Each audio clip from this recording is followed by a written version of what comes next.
Dober dan, lepo pozdravljeni, lepo, da ste se zbrali po velikem številu. Današnja okrogla miza z naslovom Zakon o varstvu kulturne dediščine od teorije do prakse je prva v ciklu okroglih miz, ki jih bomo v tem študijskem letu organizirali v okviru leta dediščine, ki smo ga na Filozofski fakulteti poimenovali leto dediščine, leto navdiha. Nepremična kulturna dediščina je v Sloveniji pod velikim pritiskom kapitala, včasih se zdi, da nam je nekako odveč in da z njo pravzaprav ne znamo ravnati. Odnos do dediščine je sicer najbolj odvisen od vrednot ljudi in od vrednosti, ki jih tej dediščini pripisujejo oziroma prepoznavajo v njej. Pogosto se že pri vrednotenju dediščine strani stroke in strani lokalne skupnosti, še posebej pa strani drugih odločevalcev in investitorjev, pojavijo velike razlike.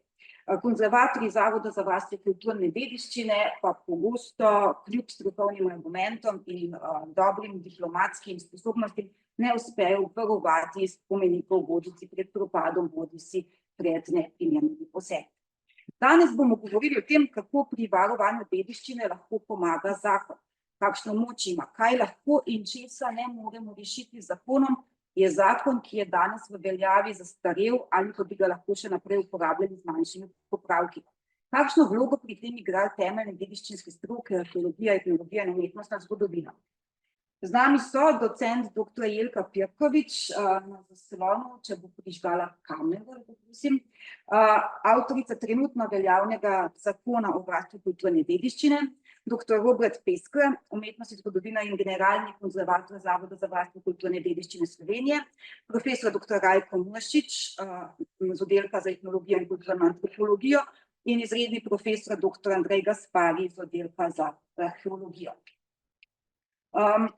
Zdaj, za ogrevanje bi vas lepo prosila, da zelo na kratko, mogoče kar v enem stavku poveste, katera dediščina je po vašem mnenju najbolj ogrožena in zakaj, pa bi mogoče kar dr. Peskar začel. Torej, lepo pozdravljeni.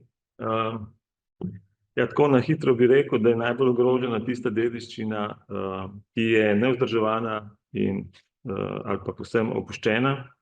Največkrat gre to za stavbe oziroma stavbno dediščino, potem stavbe znotraj recimo naselbinske dediščine, na atraktivnih lokacijah in seveda tudi na bolj odročnih krajih, tudi na podeželju in na vseh tistih lokacijah, ki so lahko zanimive tudi za različne poslovne priložnosti.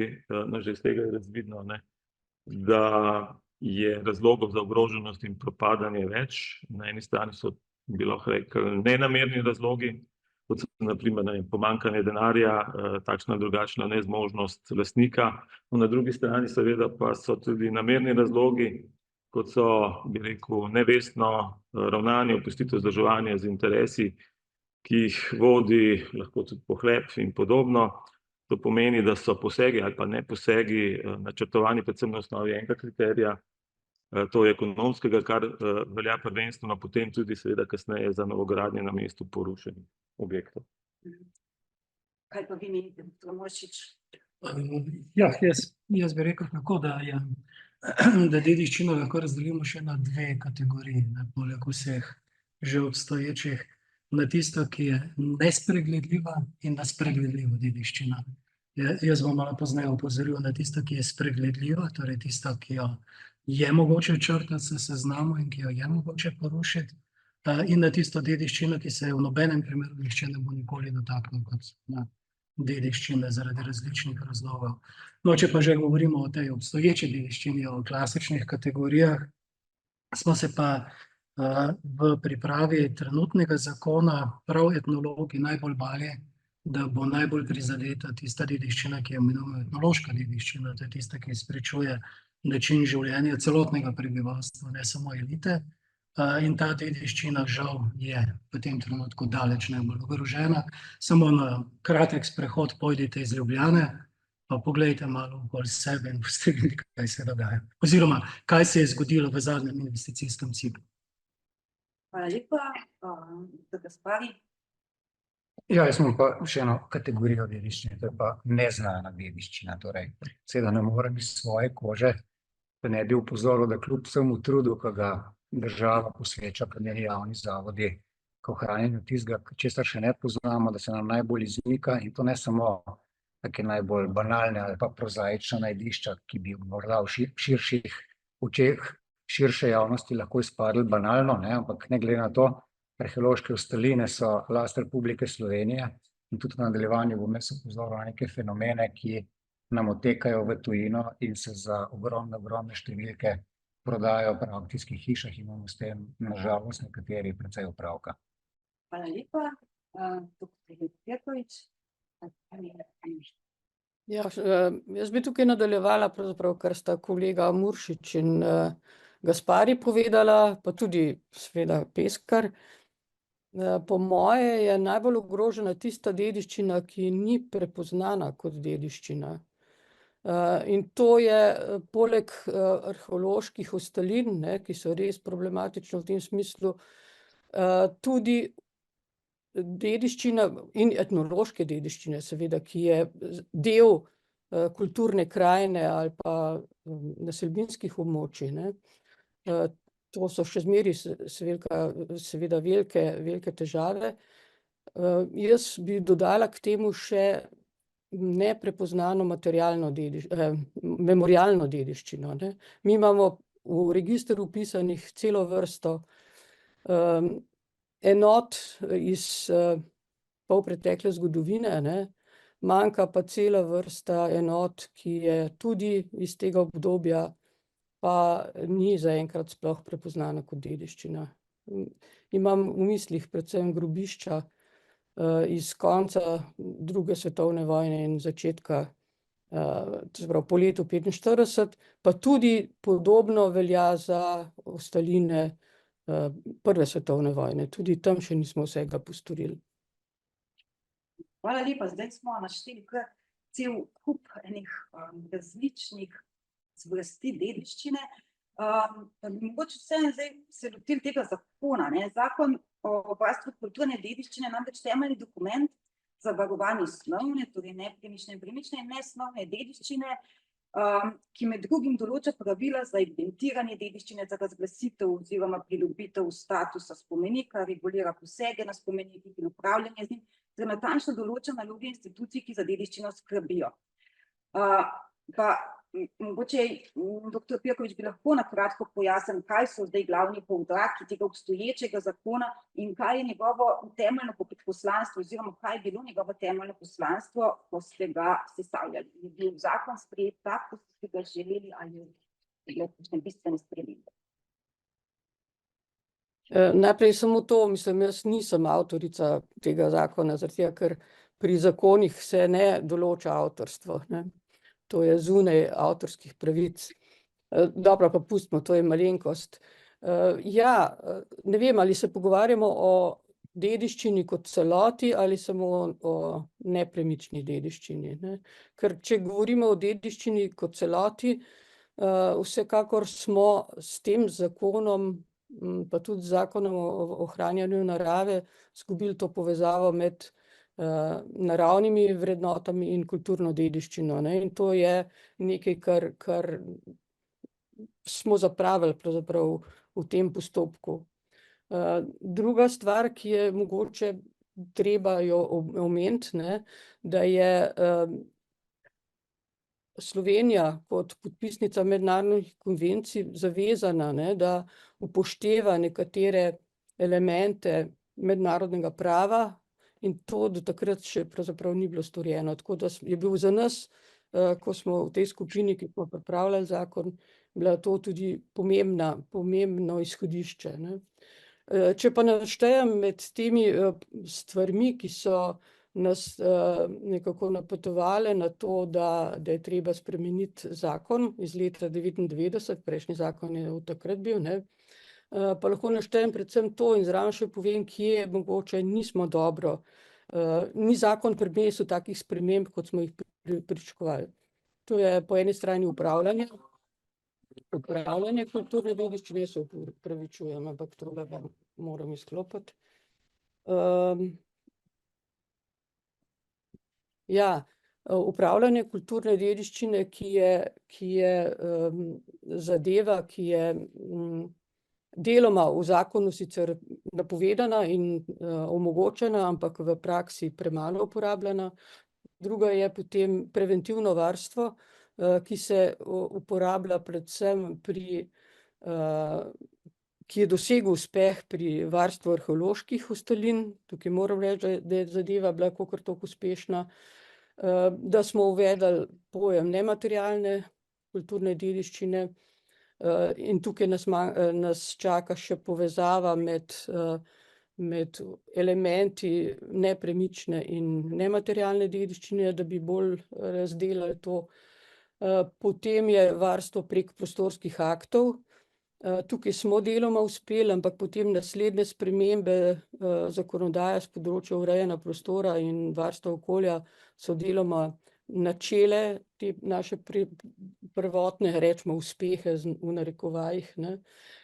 Zamislili smo si tudi enoten register kulturne dediščine, ki je zdaj kar dobro vzpostavljen za področje nepremične dediščine, manjka pa še ta del za nepremično dediščino, ne, in pa potem še celo področje financiranja.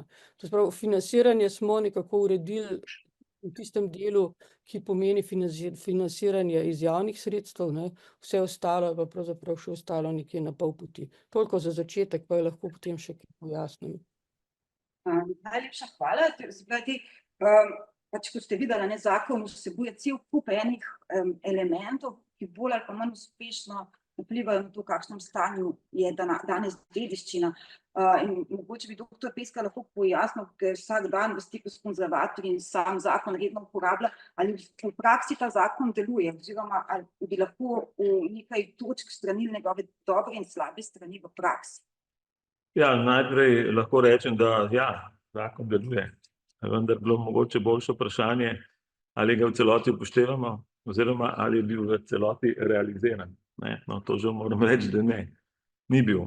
Ne? Najbolj izrazit segment, ki ni bil sproveden, je nedvomno vzpostavitev varstvenih območij dediščine, se pravi, to je tretja pravna kategorija varstva, ki bi nadomestila pravzaprav varstvo kulturne dediščine skozi prostorske akte. Gre za neke vrste razglasitve, ki jih izvede minister oziroma ministrstvo na podlagi gradiva oziroma postopkov, ki jih izvede zavod. No, druga plat oziroma druga slaba stran obstoječega zakona je pa še eno dejstvo, da to, kar je tudi že kolegica povedala, zakon ne predvideva nekih spodbud za lastnike oziroma ni neke sistemske rešitve sofinanciranja posegov na kulturni dediščini, tudi ni nekih kazni za kršitelje. Res, da je tudi inšpektorjev premalo, ampak dobro, to niti ni toliko stvar zakona. Ampak v vsakem primeru, ne, celoten sistem kaznovanja je tako zakompliciran, da razen nekih manjših kršitev, na primer nadomestni ukrepi za uničenje arheološke dediščine, pa še to v manjšem obsegu, to edino še nekako funkcionira, ostalo pa seveda ne dobi pravega epiloga. Recimo, ne, lahko bi bilo to neka priložnost, kazni, ne, tako rečem, mogoče kot do neke mere polnilo za stroškovno mesto, iz katerega bi potem črpali za sofinanciranje tistih obnov, ne, ki potekajo pač po ustreznih standardih in pravilih stroke, ne, to je pač ena od možnosti.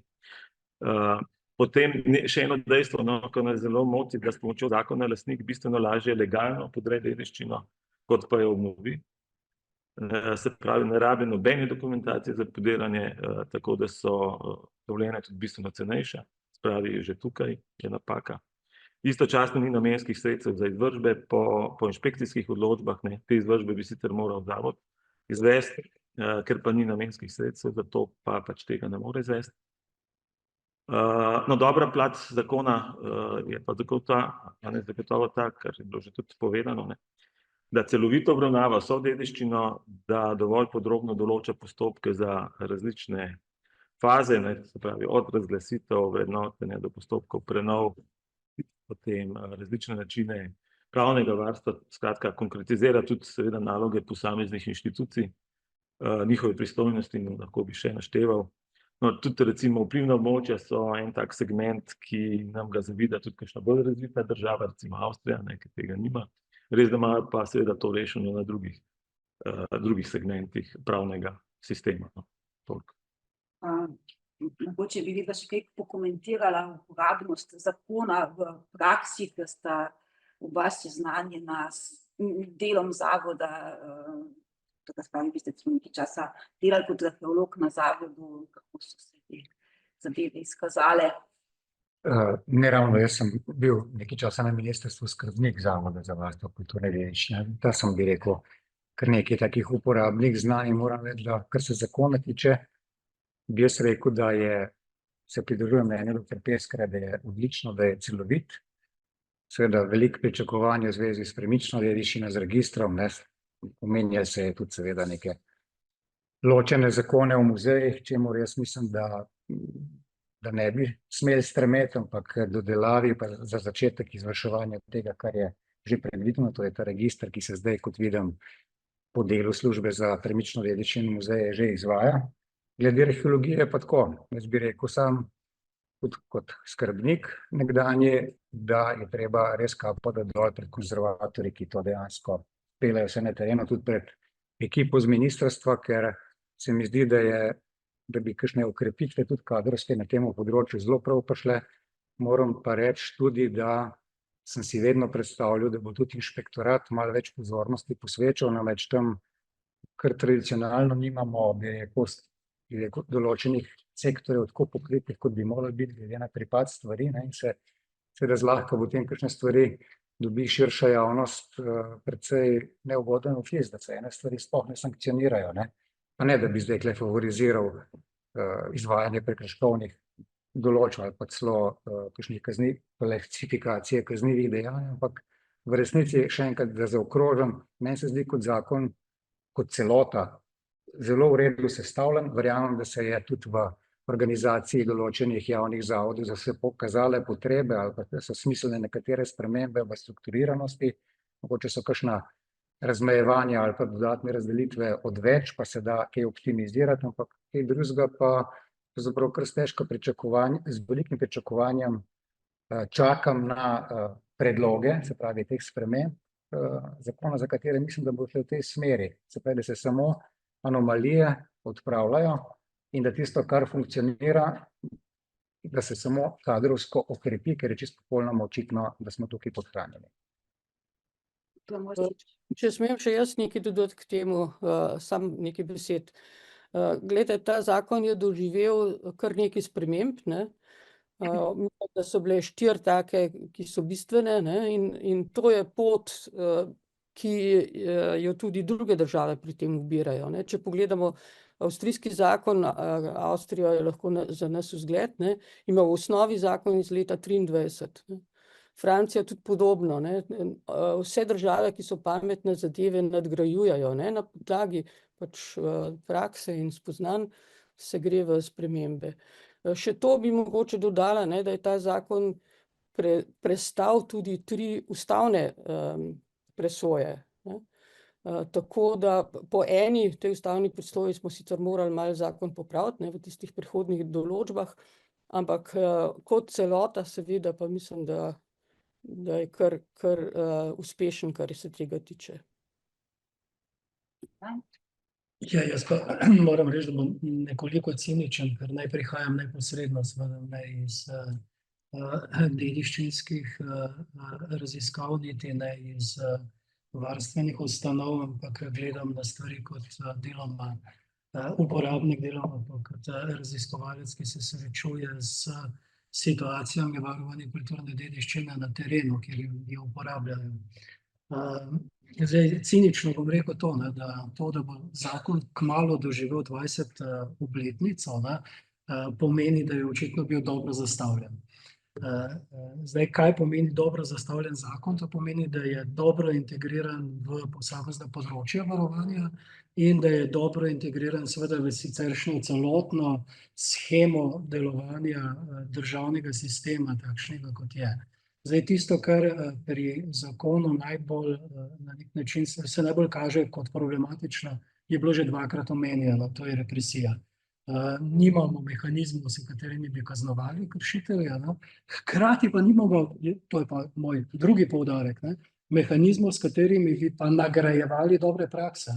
Skratka, nimamo nobenih spodbud za ljudi. Če pride nek investitor in si zamisli, da bo tu in tukaj na tem mestu nekaj naredil, kot smo videli celo v Ljubljani, kjer se je meni to zdelo še pred nekaj desetletji nezamisljivo, smo izgubili neverjetne seveda enote kulturne dediščine, pa nimamo v mislih samo Šumija, ki je pa najbolj tipičen, eklatanten primer tovrstnega delovanja.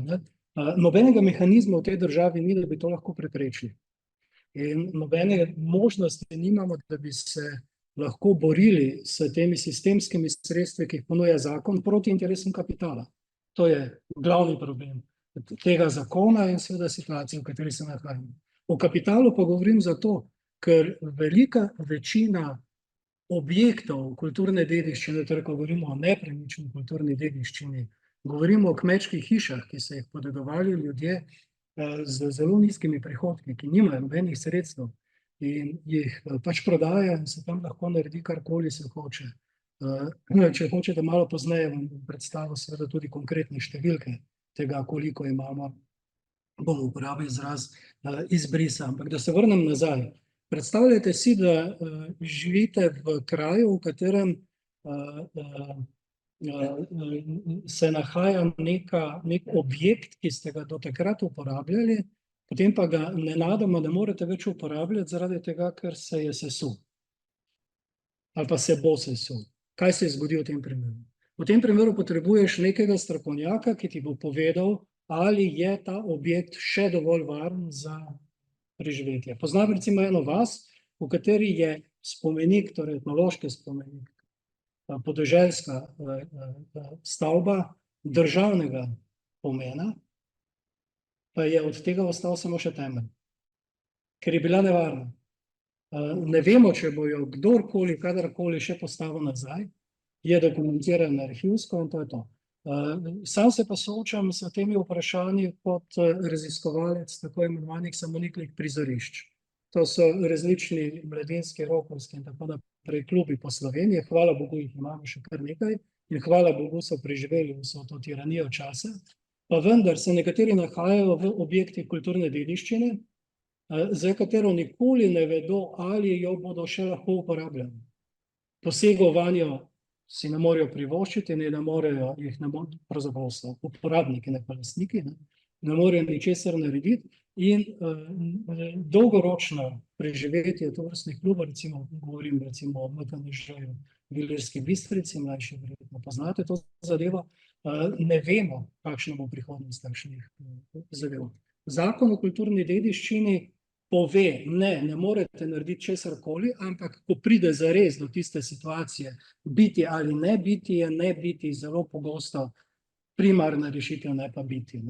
Skratka, ker ni spodbud, ker ni nobenega vlaganja, ne govorim o vlaganju v prostore, v zidove, do tega še nekako pride, še posebej zdaj, odkar imamo evropska sredstva, pa še posebej, če so to milijoni, ne pa 1000 evrov, če sem zelo še naprej ciničen, v tem primeru seveda se čudeži dogajajo, govorimo o vlaganju v ljudi.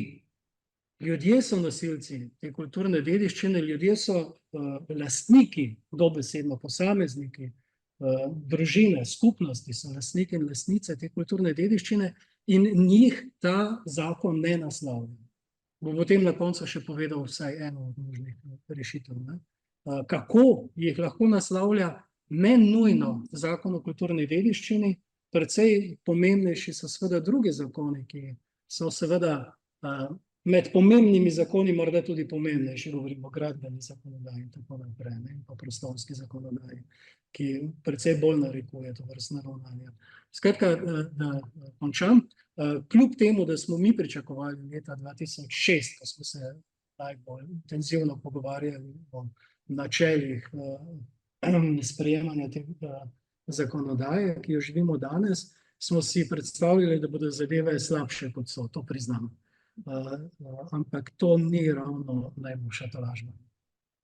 Zdaj smo v bistvu, lepa za ta izčrpen odgovor, zdaj smo v bistvu že začeli naše naslednje vprašanje, kako zdaj ta zakon na nek pameten način povezati samo organizacijo spomeniškega varstva, kako organizirati zadevo, da bo učinkovita, a lahko to naredimo s pomočjo pač nekih novih dodatkov k zakonu, nekaj ste jih zdaj že omenili, ne, da se zagarantira pač neko financiranje, da se zagotovi spodbude, da se pač kaznuje z temi kaznimi problem, ker se enostavno ne morejo izvajati. Vemo, ne, da imamo v registru že samo nepremične kulturne dediščine preko 30.000 enot in da za to skrbi 78 konzervatorjev na območnih enotah Zavoda za varstvo kulturne dediščine in da so, da ne govorimo o pomanjkanju inšpektorjev, saj za celo Slovenijo skrbijo 3 inšpektorji za kulturo, ki pa se v bistvu ne ukvarjajo samo z dediščino, ampak še z vsemi drugimi stvarmi. Ima kdo zdaj tukaj kakšen predlog za to, kako bi s temi resursi, ki jih imamo, se pravi s to količino ljudi, s to količino inšpektorjev, se da na organizacijskem nivoju še kaj popraviti ali ne znotraj teh predpisov, ki jih imamo danes zapisane? Ja, organizacijsko jaz dvomim, da lahko kaj dosti bistveno pripomoremo k temu. Kadrovska podhranjenost je tako očitna, če povem samo malo statistike, torej teh 78 konzervatorjev sprovede okrog 8-9 tisoč dokumentov, torej pravnih aktov vsako leto, včasih tudi kakšnega več, poleg vseh drugih nalog, to vzame približno 60-70% časa. To je povprečje je približno 100-120, nekateri pa seveda bistveno presegajo svoje številke, sploh arheologi, recimo kolegi v Ljubljani, to po 400-500 letno, se pravi to praktično tak pritisk, da to pa tudi kolegi izgorevajo, so na bolniškah in tako naprej in to se praktično koliko časa še to traja, ne vemo. Pravzaprav mi prav štejemo minute, se pravi, koliko poteče od prijema vloge do potem dejansko, da konzervator dobi. Sicer so poskusi, zdaj, kako bi rekel, strani ministrstva, da bi nekatere stvari digitalizirali, ampak jaz lahko povem, da že ta digitalizacija, ki je zaenkrat na področju arheološke dediščine ni prinesla časovnega, bi rekel, prihranka, ampak kvečjemu obratno.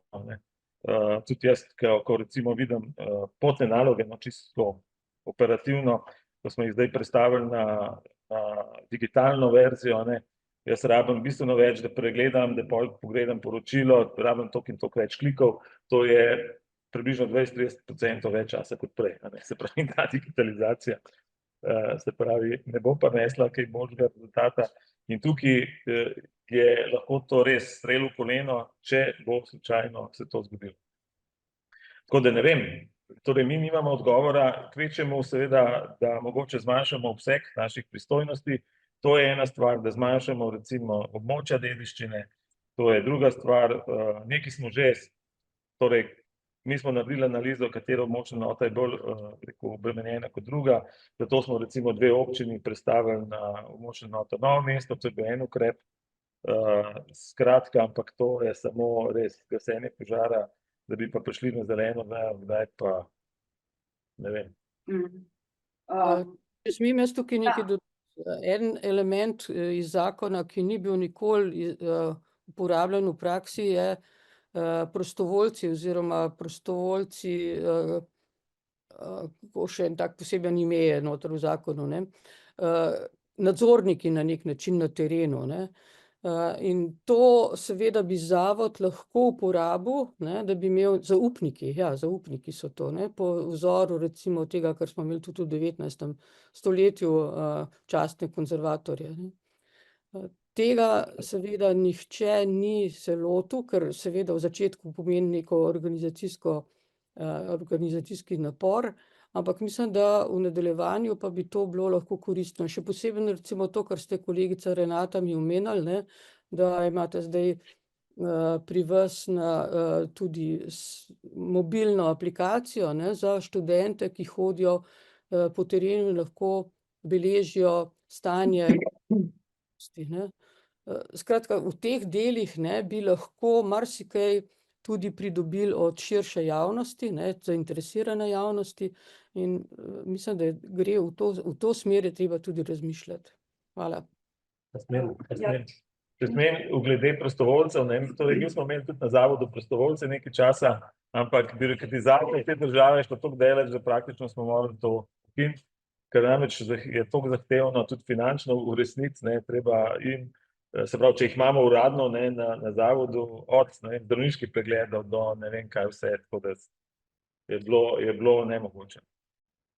Doktor Mojšič, Prostovoljstvo zagotovo ni rešitev, imam pa sam osebno zelo neprijetne izkušnje s tovrstnim angažmajem domačinov, ne, ki so, hvala Bogu, so rešili grad Cmurek pred nesrečno usodo, ki ga je skoraj doletela, pa vendar pot, po kateri so šli, ni bila v skladu z zakonom, tem zakonom, skratka, niso jih upoštevali resno. Ampak jaz bi pa zdaj vseeno dal številka, če smem tudi tistega drugega dela, glede na to, da se lahko navezujem neposredno na to, kar je Jaz sem v povedal bistvu gospod hotela samo še Pesker. eno malenkost prej vprašati, ker sem zdaj že ravno pri tej delitvi dela in obremenjenosti in tako naprej, in ker vemo, da bi počasi morali več javnosti vključevati v odločitve v tem, kaj z dediščino početi, pač več delati z lokalnimi skupnostmi. Jaz mislim, da to zahteva še več časa za konzervatorje, ker bo pač treba več pogovorov, organizirati delavnice, se pogovarjati z lokalno skupnostjo. Doktor Mojšič, kaj vi mislite o vlogi lokalnih skupnosti, o vlogi dediščinskih skupnosti za ohranjanje dediščine? Ja, zdaj, potem pa še ne bom šel k tem številkam, ki sem jih hotel, ki bi se navezoval neposredno na to. Ena od stvari, ki jih bo morala pravzaprav, kolikor jaz razumem, varstveno zakonodajo, novo zakonodajo, oziroma prenovljen zakon tudi upoštevati, je tako imenovana Farova konvencija oziroma okvirna konvencija Sveta Evrope o vrednosti kulturne dediščine za družbo. Ta ni obvezujoča, je pa nekako priporočena, ne. Tukaj govori o tem, da se morajo vzpostavljati tako imenovane dediščinske skupnosti, opredelijo pa jo tako. Dediščinsko skupnost sestavljajo ljudje, ki cenijo posamezne vidike kulturne dediščine ter jih želijo z javnim delovanjem ohranjati in prenašati prihodnjim rodovom, ne. Skratka, to je točno to, kar je gospa Pirkovič prej omenila, kar je že vključeno v zakon, ampak bolje bi bilo eksplicitno povedati, kdaj, na kakšen način, pod kakšnimi pogoji se organizira dediščinska skupnost. Zdaj, treba je vedeti, da na terenu preprosti ljudje, ne govorim zdaj o strokovnjakih, zelo hitro ocenijo, ali je nekaj prav ali je nekaj narobe, ne, imajo ta občutek za tisto, kaj je prav, ne. Zadnja stvar, ki si jo želijo, je, da bi vse zradirali, vse spremenili. Ko jim zmanjka, ko izgine nek objekt kulturne dediščine, recimo spomnim se ene stavbe v Zgornji Kungoti, pač blizu mojih krajev, ki je čez noč dobesedno izginila, ni bila nič posebnega, ne? Ampak ta kraj ni več tak, kot je bil, in domačini ga pogrešajo, ne? To je univerzalna izkušnja pravzaprav vsakogar med nami, ne? Kjerkoli se pojavimo v prostoru, kjer izgine nek objekt dediščine, ga potem pogrešamo, ampak šele takrat, ko ga ni več, ne? Dokler je še tam nekaj samoumevnega, nekaj, kar obstaja, ne? Skratka, tale vidik je tisti, ki jaz mislim, da z prihodnjo zakonodajo bi moral biti, torej ne govorimo o prostovoljstvu, ne? Prostovoljstvo je vendarle ena dejavnost, ki ima precej širše razsežnosti in komponente celotne dejavnosti. Če govorimo o tem, zadnja stvar, ki jo potrebuje sam zavod, ne, kot institucija, je prostovoljstvo. Prostovoljstvo pa potrebujejo lokalne skupnosti, ne. Tam pa je, ne, in tega je ogromno že danes, ne. Še posebej na področju nesnovne kulturne dediščine, ki danes še nismo posebej omenili, ki je potem postala integrirana prvič v ta zakon. To je bil velik pomemben element tega zakona, če tudi šele 2016 dokončno s tudi terminologijo nesnovne kulturne dediščine. In tam imamo pa ravno obraten proces, ne. Tam se pa soočamo pri koordinatorju nesnovne kulturne dediščine, to je služba, ki jo vodi Slovenski etnografski muzej, za tiste, ki tega ne veste. Tukaj se pa soočamo s pritiskom iz lokalnih skupnosti, društev, različnih Zelo redko, kdaj neformalnih skupin in skupnosti, posameznikov, dosti pogosto, za zadnje čase pa celo županov in njihovih občinskih struktur, zato da bi nekaj proglasili oziroma vnesli v register nesnovne kulturne dediščine, zato ker bo pridobilo na veljavi. Tudi popolnoma izmišljeni rituali, ki so 10-15 let stari in se jih ljudje prinesli od koderkoli, ampak jih izvajajo, so prepričani, da sodijo v register. Tako da tam je pritisk ravno obraten od tega, ki ga imamo tukaj, in tu bo ravno tako potreben premislek, kako naprej. Doktor Gaspari, vi ste še prosili za besedo? Ja, samo na kratko. Zdaj, vse to, če govorimo o nepremični pa ohranjanju, potem vse, kar bom rekel, sam bremeni dodatno konzervatorje pa posredno ministrstvo. Ampak v resnici zakon je nastavil, kar se tiče varstva arheoloških ostalin v prostoru, dva dobra mehanizma, ki pač zelo veliko ljudi zadevata. Tudi tistih, ki se bi rekel namenoma ukvarjajo z iskanjem arheoloških ostalin. Se pravi, tukaj zdaj po zadnjih ocenah dela okoli 2000 oseb na tem področju, lahko si predstavljate, kaj to pomeni na dnevni, mesečni in na letni ravni. Zdaj imamo dva sloja. En je, da je zakon predvidel tiste stare zbirke, imenovano abolicijo, s katero so muzeji pridobili ene res velike komplekse najti. Zato so bila izplačena velika nadomestila za hrambo, ker so bile te stvari družbena lastnina že v prejšnji državi. Druga stvar je pa ta mehanizem zaupnikov, torej tudi tistih, za katere jih zavod usposablja te ljudi za iskanje arheoloških ostalin in delujejo po nekih pravilih. Tukaj, če zavod nima osebja, da se promptno spremlja pa servisira te ljudi, si lahko predstavljamo, da ta intenziteta volje na njihovi strani začne padati, ampak še vedno se ukvarjajo s tem. In zdaj imamo nekaj res spektakularnih novih najdišč, med drugim se tudi sklepa ali pa domneva v tem slavnem prizorišču bitke med Eugenijem pa Teodozijem od Ajdovščina, in to je direkten doprinos tega člena zakonskega, ki je to sodelovanje predvidel. To je direktna korist, ampak to je treba gojiti. Kot rečeno, če se pa to goji, pa to pripad stvari zna konzervatorja in konzervatorke je potem brutalen. Kar se tiče, to je samo na ravni tega, da vključujemo javnost. Tukaj je precejšnjo število ljudi, s katerimi se ukvarja legalno, torej s temi papirji, zavod bo kontinuirana usposabljanja na tem področju. Tisto, kar je pa tukaj bolj zoprno, je pa to, da imamo vsaj 1800 ljudi, ki to sami zase počnejo. Mogoče bomo potem v diskusiji lahko še kaj več rekli o tej aplikaciji. Če smem še jaz samo dodatek. Takrat, ko smo zakon pripravili, seveda smo bili seznanjeni z Faro konvencijo, ki je bila sprejeta 2005 in je Slovenija potem ratificirala pravzaprav istočasno, kot sprejela zakon 2008. Samo takrat smo ocenili, da je mogoče malo prezgodaj še, da pravico do dediščine, ki je vezana seveda na delovanje dediščinskih skupnosti, pustimo za eno prihodnje obdobje, ker bi s tem lahko povzročili tudi zadeve, ki bi šle lahko na sodišča, pa potem tudi na ustavno sodišče, ali ima nekdo pravico do tuje dediščine, če tako rečem, ali ne.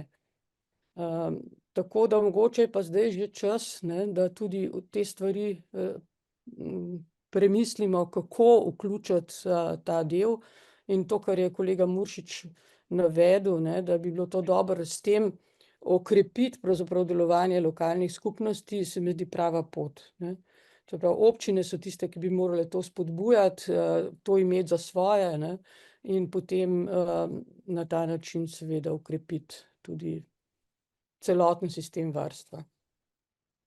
Zdaj smo v bistvu načeli to temo, zdaj se pogovarjamo, seveda prepričujemo nas vse, kaj vse je treba narediti. Zdaj bi me vse zanimalo, kakšen je zdaj ta odnos dediščine in države, kakšen je odnos države do dediščine. Večkrat smo že slišali zgodbe, ki ste jih že prej tudi omenili, ko gradbena inšpekcija odloči, da je treba na primer spomenik lokalnega pomena podreti, ker je nevaren. Torej, dediščina Slovenija varuje samo deklarativno, ali se kaže resničen interes Slovenije, da kulturno dediščino ohranimo za namce, če bi lahko vi, doktor Peska, to pokomentirali, ker smo imeli zanimiv pogovor na to temo. Ja, v Sloveniji definitivno manjka pač ta nacionalna, kako bi rekel, nacionalna strateška neka vizija, neki strateški cilji, a ne, ki jih lahko imamo, ne vem, na področju kmetijstva, ne vem, vse posod, ne. Sam jaz jih moram reči, da jih ne vem za njih, ne. Ravno tako pa ne vem tudi na področju kulture, ne. Zdaj, če ste slučajno spremljali zadnje evropske mislim, te volitve, a ne, ali je kdo slišal za besedo kultura, da je kdo omenil od teh kandidatov, ni, ne. In to se mi zdi dosti še, mislim, niti kultura, kaj šele dediščina. Tako da to se mi zdi, da je to eno peto kolo, skratka neka zadeva, ki se tiče samo potem pač nekega sloja strokovnjakov in ljubiteljev in tako naprej, ni pa neka strateška usmeritev.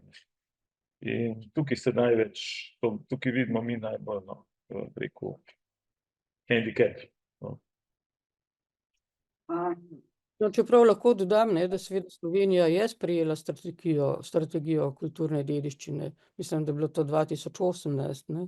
Samo potem Že, samo manjkala vsa volja za ni izvedbo. sistemskega, a ne, mi smo že na enkrat na vseh teh novinarskih in tako naprej, intervjujih in tako naprej, vseh izjavah omenili, ne, da pač brez nekih finančnih spodbud, se pravi, mi ne bomo mogli ohraniti kulturne dediščine. Po naši oceni 20 do 30 milijonov letno je približno ocena, ko bi država prispevala za sofinanciranje, to je navaden drobiž za Slovenijo, ne, se vemo, ne. Če primerjamo neke projekte, ne, v zadnjem času. In če bi to zagotovili, bi seveda tudi imeli na ravni, torej zavod bi imel seveda veliko boljše pogajalska izhodišča ali pa kakorkoli, lahko bi, ne vem, recimo Landes konzervator na Koroškem, kolega naš, a ne, ima on sam, torej zavod Celovcu ima na voljo več kot 1 milijon evrov za sofinanciranje kateregakoli projekta po njihovi lastni presoji. A ne, to pri nas ne bi bilo možno že zaradi birokratskega razmišljanja države kot take in absolutno to smo imeli, do leta 2000 je to šlo prek zavoda, a ne, potem je tedanja ministrica za kulturo to pač ukinila, spravila pač v ta razpis pogrebniško-varstvenih akcij, ki pa je, včasih je tako soliden, pred parimi leti je bil dober, rekorden, mislim, da 9 milijonov, ne, zdaj je seveda spet pol manjši, zdaj ne vem, kakšen bo zdaj letos. Skratka, ampak prej ga pa tudi ni bilo, ne, par let, ne, 6 let, da sploh bilo ni. Tako da tukaj se vidi, ne, da je to neka, rekel, plac, torej dediščina ni tista, ki bi bila na, rekel, na agendi, recimo, visoke politike, da tako rečem.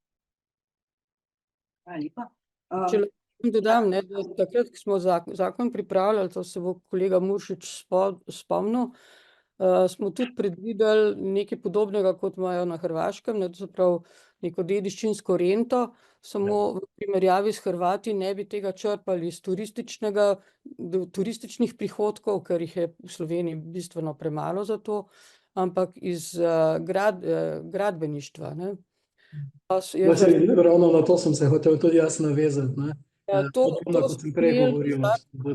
v predlog zakona integrirano, ne, in smo se potem 1 leto pogajali, ne. Pogajali z Ministrstvom za finance, z Ministrstvom za gospodarstvo in na koncu zadeva ni šla skozi, ne.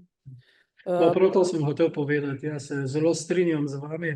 V bistvu vsak poseg v prostor ni samo poseg v naravni prostor in pa v tisto, kar rečemo gradbena parcela, ampak je poseg v družbeni prostor, ne? V celotno družbo, v družbeno tkivo in zato nihče ne plača nobene rente. In jaz mislim, da to vrstno rento za spremembe načina življenja bi morali zelo resno upoštevati v prihodnosti, še posebej zaradi, zdaj bom pa direkten, vdora tujega kapitala, ki nas bo še bolj razlastninil, kot nas je do zdaj. No, pa še to, da dodam, ne, da kolegi iz Ministrstva za kulturo lahko povejo, ne, koliko poskusov je bilo, da bi vključili tudi kakršnokoli davčno olajšavo v sistem davkov v Sloveniji, ne, pa zmeraj smo bili zavrnjeni. Edina davčna olajšava je pri dedovanju, kadar gre za spomenike, ne.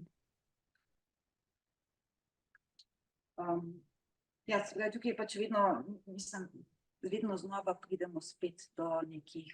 Zdaj smo prišli pa do civilne družbe. Ne? Ja, Zdaj, če je kateri moment, ki ga moramo vzeti kot merodajnega, so civilno-družbene pobude, ne? In več, ko bo tega zavedanja, lažje bo. Ne? To ni samo stvar politike. Hotel sem pa to povedati. Ena od ključnih stvari, ki jih danes nismo izrekli, je ta, da sam pojem kulturne dediščine, termin, ki ga uporabljamo kot kulturna dediščina, je političen, ne znanstven ali pa strokoven. Ne? Tega se moramo zavedati. Uvedla ga je UNESCO leta 1972, tako kot je zdaj, potem se bo počasi implementirale vse države v svojo zakonodajo, pri nas leta 1981, predtem tega termina ni bilo. Bili so samo spomeniki, spomeniško varstvo, bile so kulturne dobrine kot posamezni objekti. In tale koncept v svojem bistvu moramo res dobesedno imati kot političen. Ne? Mi, seveda strokovnjaki, prepoznavamo posamezne recimo temu vrednosti in vrednote, da uporabimo obe besedi, ki v angleščini sodita skupaj pod valjo. Tisto, kar je ključno, pa je, da se zavedamo, da to, kar imenujemo dediščina, je vedno proces političnega pogajanja v realnem prostoru in času z resničnimi ljudmi. In tukaj so zato ti preprosti ljudje, tisti, ki so lastniki, dediči, dobesedno dediščine, toliko pomembnejši. Oni so ravno tako politični subjekti kot občine in država. In v eno meri jim jemljemo moč iz rok. Zato sem Faro konvencija tako posebej izpostavljen.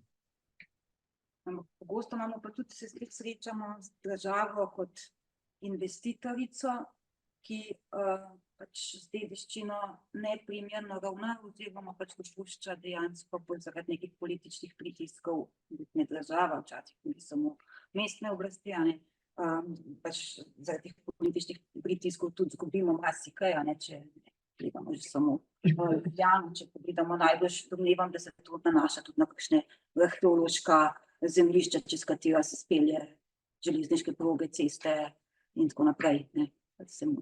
Ja, mislim, če smem. Če se vrnem na zakon, pa ne bom v teh političnih dimenzijah, ker smo arheologi kar na varni strani, ker je to družbena lastnina oziroma lastnina države. Recimo v okviru zavoda deluje zelo uspešno, mislim, da Center za preventivno arheologijo, katerega vloga je tudi to, da se pred posegi v prostor, tudi v območja, ki niso, bi rekel, varstvena, neka registrirana najdišča, raziščejo.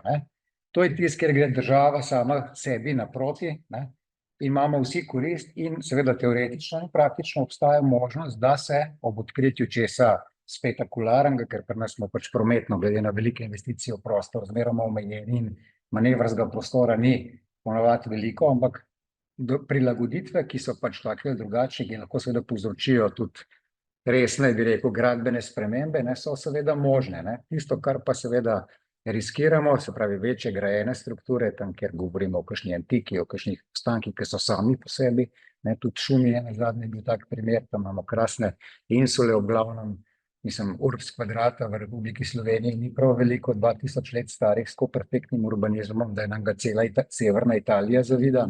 Tukaj so kompromisi, ki so seveda na ravni pol političanka, ampak v resnici take službe, kot je Center za preventivno arheologijo, pa ta skrb za prostor pred poseganjem, se mi zdi, da je to eno od tistih vrhunskih nastavkov, ker se je tudi naš zakon seveda zgledoval po dobrih rešitvah, vrsti francoski, in morda bi bilo pametno tudi njihove spremembe, kdaj opazovati, torej čez kakšne transformacije so to vrstne specializirane službe, da lahko mogoče kakšne konsekvence pri nas seveda primerne izpeljemo, seveda v teh realnostih, ki pač tukaj vladajo. Jaz moram reči, da bi tu res rad povzel to odlično dobro prakso, ki jo je prinesel prav ta zakon o varovanju kulturne dediščine, tako imenovana preventivna arheologija. Mi smo si ravno tako zamišljali že takrat neke vrste preventivne etnografije. To pomeni preučitev konkretnega življenja v konkretnem prostoru pred spremembo ali pa v času določenih posegov v ta prostor. Žal ta ni bila sprejeta, se pa kaže kot nujna.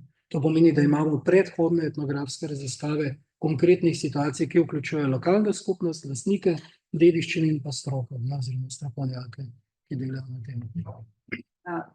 Spet smo po manj tukaj pri nekih kadrovskih problemih, a imajo konzervatorji sploh še čas popravljati kakršne koli preventivne raziskave, da smo še gasijo požare. Kaj je vprašanje? Ja. Ja, ne, se pravi, ne, da, kot sem že prej omenil, ne, ta preobremenitev je zdaj pač se vsak let je hujše, tudi predpisi se vsak let, rekel so še drugi, a ne samo te direktni, ki se tičejo varstva kulturne dediščine, še ostale stvari, prostorski akti se menjajo v nekaterih občinah vsak let ali pa še bolj pogosto, a ne, prinašajo vedno nove stvari, tako da je res kriza, no, da tako rečem po domače. Sicer ni čisto za obupati, ne, seveda nismo še zmeraj, bi rekel, optimisti in tako naprej, ne, ampak vendarle tega optimizma je vsak let manj. Se pravi, ne, če bi pogledali, koliko je teh bolnišk, koliko je teh izgorelosti, ne, zdaj to vsak zavod ima sigurno enega, dva, ki so čisto na psu, ne, in to manjkajo tako po en mesec, ne, to po pol leta in še več, in pol tudi ne pridejo, a ne, k sebi nikoli, ne, tudi umirajo celo, no, še tako celo rekel, ne, ker, tako da skratka je kar hudo, no, pa ne zdaj glih konzervatorjem, so nekaterih drugih, ampak to so stresne situacije non-stop in to načenjajo zdravje. Kakšen pa je odnos Jaz smem tukaj dodati. Ja, prosim. To, kar je kolega Gaspari povedal, ne, to je naloga seveda posebne enote znotraj zavoda. Ni mišljeno, da bi to upravljala služba za varstvo kulturne dediščine. In če bi šli v to, da je treba tudi druge vrste predhodnih raziskav opraviti znotraj strokovne službe države, ne, kar bi morala država potem tudi financirati, ne, bi morali to umestiti seveda v ta del zavoda, ne pa v službo, ki dela tako rekoč z upravnimi zadevami na terenu, ne. Je pa res tudi, ne, da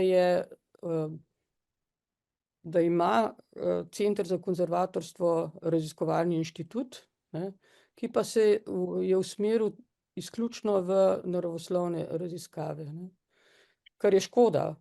Tukaj bi morali seveda dodati tudi še druge vrste raziskav. To sem jaz vedno govorila, morali bi imeti humanistični del tudi veliko bolj zastopan v raziskovalnem inštitutu Centra za konzervatorstvo. Saj v enem segmentu je tudi to bil poskus, ampak se pravi, ne, ni toliko projektov, oziroma težje je dobiti te projekte tudi preko evropskih razpisov, ne.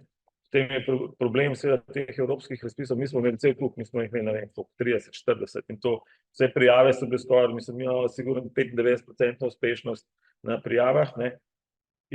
Ampak problem je bil, da, torej, če si vodilni partner, moraš zalagati, tukaj pa seveda problem financiranja vsega tega, ne, preden ti dobiš denar nazaj, mine tudi leto, dve in mi nismo več solvenčni in skratka, država pa ne omogoča pravzaprav sistemskega financiranja teh projektov. To velja ne samo za zavod, ampak za kompleten javni sektor v Sloveniji. Na primer v Italiji in tako naprej imajo seveda to sistemsko, a ne, država to namenja, a ne, to so tudi, kako bi rekel, brezobrestni krediti in tako naprej, tukaj pri nas tega vsem ni govora. In tudi Ministrstvo za finance, nekaj časa je bilo še ta, kaj že to, državna zakladnica, kjer si lahko dobil dosti dober, recimo, kredit, a ne, da si lahko financiral te projekte, ne, zdaj to ni več, zdaj to so obresti.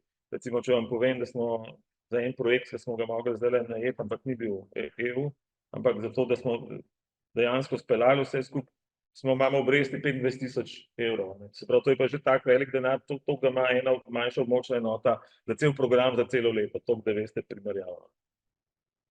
Vse podobno bo kaj tudi pri nas, ne, pri financiranju evropskih projektov na univerzi. Smem zdaj jaz številke. Ja, točno tako. Že tako časa čakam na to, ker sem omenjal na začetku spregledljivo in nespregledljivo kulturno dediščino. Ne bom zdaj poskušal to zadevo konkretizirati. Zahvaljujem se za podatke. gospe Kseniji Kovačič-Naglič, ki mi jih je posredovala z Ministrstva za kulturo oziroma dokumentacijskega centra. Skupaj enot kulturne dediščine, celotna dediščina je 30.965. V oktobru od tega sodi na področje etnološke dediščine 15.205 enot, kar je polovica, oziroma dobra polovica, delno na področju etnološke kulturne dediščine pa 11.575, kar je potem še tretjina. Zdaj, ko gledamo na tole celotno podobo vnosov nepremične kulturne dediščine v register slovenske nepremične kulturne dediščine, se moramo vprašati, katera je tista dediščina, ki smo jo v tem obdobju delovanja oziroma implementacije zakona izgubili. Zakon o varstvu kulturne dediščine vključuje namreč tudi 31. člen, po katerem je mogoče pod izjemnimi pogoji in pod posebnimi procedurami seveda tudi kulturno dediščino izločiti iz registra in jo v zopet zelo, zelo izjemnih okoliščinah pustiti oziroma porušiti, če rečem čisto po domače, ne.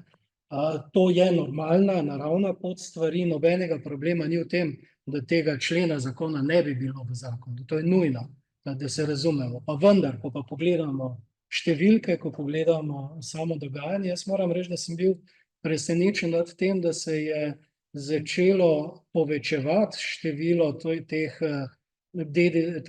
enot kulturne dediščine, ki so, zdaj če rečemo, prešle v dokumentarno arhivsko varstvo. To pomeni preprosto, da so lastniki enot kulturne dediščine ugotovili, da te zadeve ne morejo več obnoviti oziroma niti vzdrževati, niti obnoviti, ampak preden jo porušijo, se izvede celotna raziskava z izmerami in pa z dokumentiranjem te stavbne celote, ne. Leta 2002 je bilo takšnih enot skupaj 8. Leta 2023, lansko leto, jih je bilo 151. To je verjetno zgovoren podatek, ne. Od leta 2008 jih je že bilo 39, pa tudi že pred tem leta 2006, da ne bom rekel, da je ta zakon kriv za to, ni, zaradi tega, ker gre za proces, ki je družbeni proces, ne, in gre za tudi proces staranja teh enot, jih je bilo celo 132.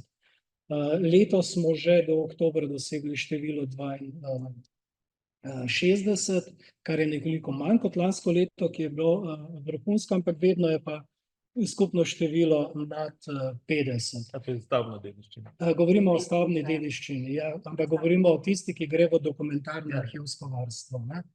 Druge so pa tiste, ki jih po 31. členu pa izločimo iz registra oziroma se izbriše iz registra. Rekel sem, da je to izjema, ki je še večja izjema od prejšnje izjeme, ne. Zato je teh enot manj. Če začnemo leta 2008, jih je bilo 5, leta 2021 jih je bilo največ 37 vsega skupaj, čeprav vidim, letos pa že 30, skupaj 411 v tem času uveljavitve tega zakona. Zdaj seveda, absolutna večina teh objektov, to boste verjetno razumeli, so podeželske kmečke hiše, ne, torej tako imenovane etnološka dediščina. Tukaj ne moremo biti sentimentalni. Ta proces je nujen, je samoumeven, ni pa seveda nobene potrebe po tem, da bi postala ta izjema izjeme praksa. Ampak mora biti drugačna. In tukaj smo pa prišli do te točke. Seveda v to so vključeni potem inšpektorji, v to so vključeni odločevalci na Ministrstvu za kulturo in tega preprosto ni dovolj in tega ne zmorejo. Skratka, izgubili smo kar nekaj enot te skupne dediščine. Če še enkrat seštevek pogledamo, skupaj 308 enot, skupaj 362 enot, med katerimi so tudi spomeniki lokalnega pomena. Tudi spomeniki, tisto, kar je označeno oziroma kar se je lokalna skupnost, torej občina, obvezala, da bo obvarovala, tudi to lahko pod določenimi pogoji izgine. Ne? Jaz moram reči, da bi moralo biti seveda tovrstnih primerov čim manj. Jaz sem se bal, da je tega več, če sem čisto odkrit. Vsaj videz dogajanja na terenu bil takšen, da se to dogaja bolj množično, ampak v resnici moramo vedeti to. Slišali smo prej že na samem začetku, da to, kar mi pojmujemo pod dediščino, navadni ljudje, ne strokovnjaki, ne politiki, je vse tisto, kar se nam zdi, da je vredno ohranitve, ne glede na to, če je vrisano oziroma vpisano v register kulturne dediščine. Ne? Za vidika države so seveda samo te enote, ki so vpisane v register zaradi strokovnih razlogov, tiste, ki naj bi jih varovali. Ko govorimo pa o celoti in o celotnem življenju, pa seveda ta podoba, ki jo doživljamo, te radikalnega preoblikovanja prostora, v katerem živimo, kaže na to, da smo kot strokovnjaki vendarle dolžni reči, da stvari niso najboljše. Ne? Zdaj je to kriv zakon, so to krivi naši ukrepi, ali je to kriva država, niti ni toliko bistveno. Ne? Bi pa še eno stvar dodal, če smem, k temu, ne? Ker zdaj sem govoril predvsem o etnološki dediščini, ker glavnina teh skoraj 80% vseh, predvsem teh, ki gredo potem v arhivsko gradivo, 79% je etnološka dediščina. Ko govorimo o varovanju etnološke dediščine, se moramo zavedati ene specifike slovenskega prostora oziroma nekdanjega jugoslovanskega prostora. Pri nas nismo šli v to, da bi najbolj reprezentativne, kot se reče temu, kmečke hiše, da rečem po domače, ne, podeželsko arhitekturo prenašali v muzeje na prostem. Imamo sicer 2 oziroma 3 izjeme, ampak to je res izjema ponovno. Ne. Povsod v vzhodni Evropi so naredili ogromno, recimo Poljska ima na vsakih 10 kilometrov en muzej na prostem, druge vzhodnoevropske države so pač to ohranile v, temu se reče zdaj v muzejskem varstvu, ločeno od življenja, razen v nekaterih konkretnih primerih in situ. V zahodni Evropi je pa ta proces potekal že pred drugo svetovno vojno, torej 23 smo slišali za leto varovanja dediščine v Avstriji, ne? In v večini drugih zahodnoevropskih držav je ta proces potekal pač nekaj desetletij pred našim. Mi smo pa še v 80-ih letih, ko sem sam študiral etnologijo, imeli glavnino vse te etnološke dediščine in situ dobro ohranjeno. Ampak dobro ohranjeno. Tudi ljudje so živeli v teh hišah in so jih vzdrževali. Tega pač po teh 4-5 desetletjih ni več. Ne? In zdaj smo prisiljeni v to, da na novo premislimo varovanje prav teh stavb. In tukaj govorimo po območjih dediščine, v katerih je treba pravzaprav za vsak objekt, za vsako novo gradnjo, za vsak poseg v prostor, predvsem pa za vsak prostorski akt, ki ga sprejme občine, zelo dobro premisliti, kaj narediti. Po eni strani, da seveda konzervatorji ne bodo imeli preveč dela, da ne bodo obremenjeni čez tisto, kar sploh zmorejo, po drugi strani pa, da vse ne zgine, kar zapravo še imamo na terenu. No, tukaj se lahko spet vrnemo k tisti prvi točki, s katero je dr. Pleska začela, da tam, kjer imamo veliko kapitala, tam stvari izginjajo in zdaj tudi se mi zdi, da najbolj ohranjena ta etnološka dediščina je recimo na Kozjanskem, ki je bilo najdlje revno in upamo, da smo prišli zdaj v to fazo, da se bodo te stvari tudi nekako se ohranile. Tudi ta dediščina etnološka in tudi druga tako hitro propada, da v bistvu teh sprememb sploh ne utegnemo vnašati v registre pravočasno, mogoče bomo pa še rekli v tej naši eksperimentalni aplikaciji, ker tukaj tudi avtorica Barbara Lampič z nami potem in po poskusnem kreatiranju naših študentov, ki so odkrili celo nekje stavbe, ki so vpisane v registre, pa jih danes ni več. Tako da mogoče bi zdaj vse šla naprej po temah, kot je bilo mišljeno. Kakšen se vam pa zdi odnos ministrstva do dediščine, ali ministrstvo dovolj podpira dediščino in predvsem, ali ministrstvo dovolj upošteva stroko, zato ker poznamo nekaj primerov, ko je recimo ministrstvo odločilo v nasprotju z odločbo Zavoda za varstvo kulturne dediščine, pa bi mogoče doktor Pirkovič prosila za komentar k temu vprašanju, ali ministrstvo zdaj lahko odloča proti odločbi Zavoda za varstvo kulturne dediščine ali ne.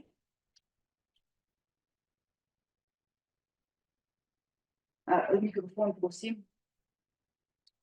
Ja, sem pozabila, ja. Pri pripravi zakona smo želeli na nek način narediti sistem, ki checks and balances, če hočete. Se pravi, da je državna oblast, ne, in pa strokovna služba, da nekako po eni strani sodelujeta in po drugi strani imata zelo določene pristojnosti, tako da ena drugi ne bi v načelu seveda smeli nasprotovati, ne. Seveda v praksi lahko prihaja do primerov, ko temu ni tako, ne. Ministrstvo ima seveda več vzvodov, ne. Nenazadnje je najpomembnejši vzvod financiranje zavoda, ne. Če ministrstvo ne financira zavoda dovolj skozi letni program, je to velika ovira, ne. Pa še posebej recimo skozi določanja, kdo je lahko vodja zavoda in ostalo, ne.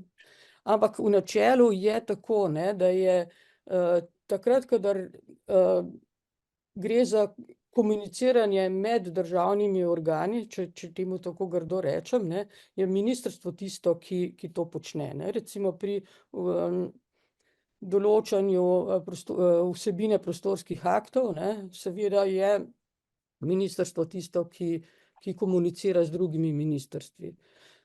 Medtem ko je potem na izvedbeni ravni pa zavod tisti, ki ima to moč, ne, s svojimi zaenkrat mnenji, ne, ki pa so kolikor toliko obvezujoča, ker to je potem prišlo tudi do neke spremembe v zakonu o graditvi objektov, ne, ki je iz soglasij zadevo spremenilo v mnenja, ne. Ampak vseeno, brez tega mnenja investitor ne more dobiti gradbenega dovoljenja, ne. Je pa možno seveda, da ministrstvo po svoji nadzorstveni pravici, ne, in pa potem tudi skozi druge upravne mehanizme izpodbija to mnenje. Ampak to je normalna pot. Nenormalna pot pa je, kadar prihaja do političnih pritiskov. To pa vemo, da tudi obstaja, ne. Mogoče še vi kakšen komentar, ker ste tudi delali na direktoratu. Mislim, čisto direktna izkušnja je, da je stopnja zaupanja velika, ne, zaradi tega, ker nenazadnje tudi direktorat za kulturno dediščino, ne, in tam so zaposlene uslužbenci, ki imajo čisto ustrezno izobrazbo, seveda bi bilo boljše, da bi bilo še več, ne, ampak mislim, da ta presoja, ne, je bila taka, da je bila vedno čisto komplementarna. Vsaj tako sem jo sam dojemal, ne, seveda vsak ima lahko in svoj kakšen parcialen pogled, ampak načeloma nikoli ni bilo ne v interesu, sploh ne, direktorata, da bi kakorkoli podvomil v ustreznost rešitev ali pa mnenj, ki jih podaja zavod, no. Se pravi, lahko da so kakšni robni primeri, kjer bi se morda dali diskutirati, ampak generalno pa ne, saj konec koncev to je zavod države, ki pravzaprav za sam direktorat dela, ne, in potem prenaša direktorat naprej te odločitve, tako da jaz osebno nisem nikoli nobene anomalije zaznal. No, zdaj, mislim, da je še vedno tako. Še kdo dodaja kakšen komentar? Ne. Okej. Jaz bi mogoče samo še eno stvar dodal, ki je čisto načelna, gotovo ne izhaja iz neposredne prakse. To je to, da tako kot v raziskovalnem delu obstaja nekaj, v kar verjamemo, ne, to je avtonomija našega raziskovalnega dela. Jaz upam, da imajo konzervatorji na zavodu ravno tako dovolj avtonomije svojega lastnega odločanja na podlagi strokovnih presoj. Jaz lahko sam statistiko postrežem, ne. Mi smo imeli do leta 2018, ko je bil prvi ta novi gradbeni zakon sprejet, ko je spremenil soglasja med mnenja, ko pritožbe več na naše soglasje oziroma na naše odločbe niso bile več možne, saj v primerih, ko gre za postopek gradbenega dovoljenja, je bilo približno okrog 100 do 120 pritožb na leto. Torej od 8 do 9 tisoč takšnih aktov je bilo 100 do 120 pritožb. To je zelo malo, to je manj kot 0,5%.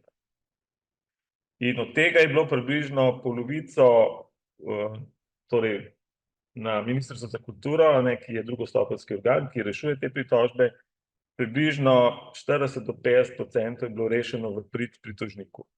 Zdaj, seveda, od leta 2018 je, mislim, da pritožb, to me mogoče kolega Borut, ki je naš vodja pravne službe popravil ali pa dopolnil, in sicer zdaj mislim, da jih je nekje 40 do 50, ne? Ampak od tega je precej pritožb, ki so na mnenja, ki pa sploh ni možno se pritožiti na njih. Ampak se vse jih pritožijo, ne?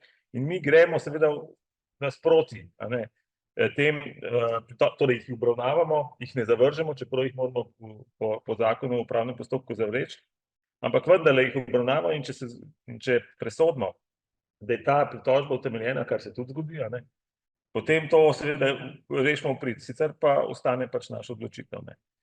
Medtem ko tistih ostalih pritožb, ki so pa regularne, se pravi na naše pogoje soglasja, v primerih, ko ne gre za gradbeno dovoljenje, teh je pa recimo, ne vem, koliko jih je zdaj, še 20 recimo letno, te so pa tako, ne. Zdaj vidimo, da se je zamenjala pravnica na Ministrstvu za kulturo, že vidimo, že ene malo spremembo, je že več takih odločb na strani ministrstva, ki grejo pri, torej nam, torej, da zmagamo, Tako da bomo videli, kaj bo praksa prinesla, tako da to je zdaj. To so zdaj rezultati številka, da smo da ostanemo pri številkah. Dobro, pa vas še eno stvar, ki pa jo res moramo še načeti, preden zaključimo s to debato, je pa to pač drobljenje na različna področja. Mislim, da so tukaj etnologi najbolj pristojni za to, da to pokomentirajo, zato ker pač oni obravnavajo vse vrste dediščine, hkrati premično, nesnovno kulturno dediščino in mogoče najbolj razumejo, da ena brez druge ne morejo živeti in da živijo z roko v roki in druga omogočajo obstoj. In da so vse skupaj mogoče potem na koncu povezane z naravo. Bi mogoče doktor Muršič kakšen komentar, kako vi gledate na delitev zavoda, na Zavod za naravo in Zavod za kulturno dediščino, kako na idejo o nadaljnjem drobljenju skrbništva na nepremično, premično in nesnovno dediščino. Zdaj, do določene mere je ta razdrobljenost seveda nujna, zaradi tega, ker ne moremo na enak način obravnavati predmetov, stavb in pa družbenih praks. To so vendarle substancialno, če rečem filozofsko, različne stvari. Tisto, kar pa mogoče tukaj prihaja v ospredje kot vprašanje integracije, reintegracije, je eno, po mojem mnenju, dokaj zahodnjaško ideološko načelo, da je dediščina ena sama. Zdaj, če je dediščina ena sama, potem je to samo kot politični pojem, ker mislim, da sem ga dovolj jasno prej opredelil. V resnici je pa dediščina precej več kot samo to. Dediščina je prenos praktično celotnega načina življenja, celotnih družbenih odnosov, celotnega, če hočete, idejnega korpusa, v katerem živimo v določeni družbi.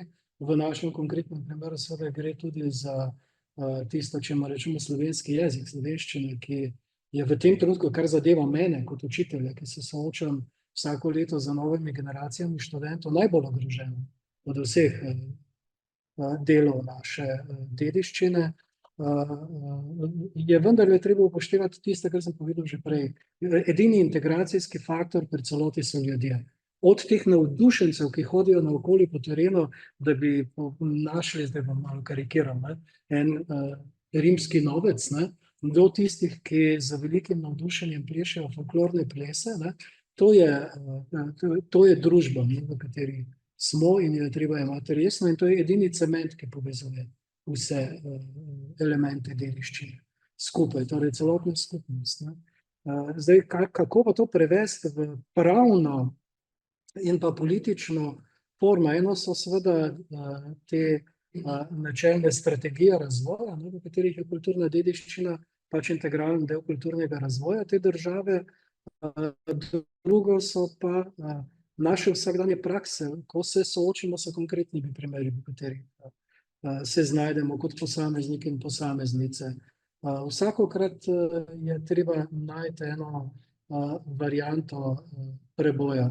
Pa še eno stvar bi dodal tukaj, ne. Ne govorimo toliko o vrednotah, ki so notranje, ki jih ponotranjimo. Jaz ne verjamem v to, da se človek kadarkoli skozi vzgojo in izobraževanje nekako navdahne nekega, ne vem, mističnega odnosa do kulture in podobnega, ne.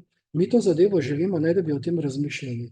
In če se nam zdi prav, da zrase neka stolpnica na mestu predhodnega spomenika ali pa da kakšen spomenik propade, da dobimo en nadomestek nečesa, kar je bilo prej, recimo tako, v tem trenutku mi je prišel rok na misel, ker je zame osebno pač nekoliko pomembnejša, zelo posebna zadeva, ne. Takrat šele vidimo, na kateri strani smo, ne. In ni samoumevno, da smo na strani dediščine, kadar pride do tistega vprašanja. Jaz mislim, da je tako prav, ker mora biti vsak med nami vključen v to razpravo. Ne moremo reči, da je to stvar samo konzervatorjev, ne. Oni izvajajo ta politični program s strokovnimi pooblastili, ne. Mi vsi smo pa tako ali drugače uporabniki in del skupnosti, ki gre pač v eno smer. A je to prava smer ali ni, tudi o tem ne moramo presojati. Jaz bi sam tokno. Jaz mislim, da pa vseglih kulturna dediščina, če govorimo o nepremični, nesnovni, pa snovni, a ne kakorkoli, pa nepremični, premični, a ne, da vendarle ni toliko politična kategorija, ne, kakor je zdajle bilo rečeno, ampak je to čisto strokovna, ampak bi pa rekel, da pa kulturni spomeniki pa so. To se pa strinjam. Jaz bi vseeno tukaj dodal to. Slišali smo, da je vsa arheološka dediščina last države, ne. To ni samoumevno, to je politična odločitev. Ja, ampak to se veže na lastnino. Ja.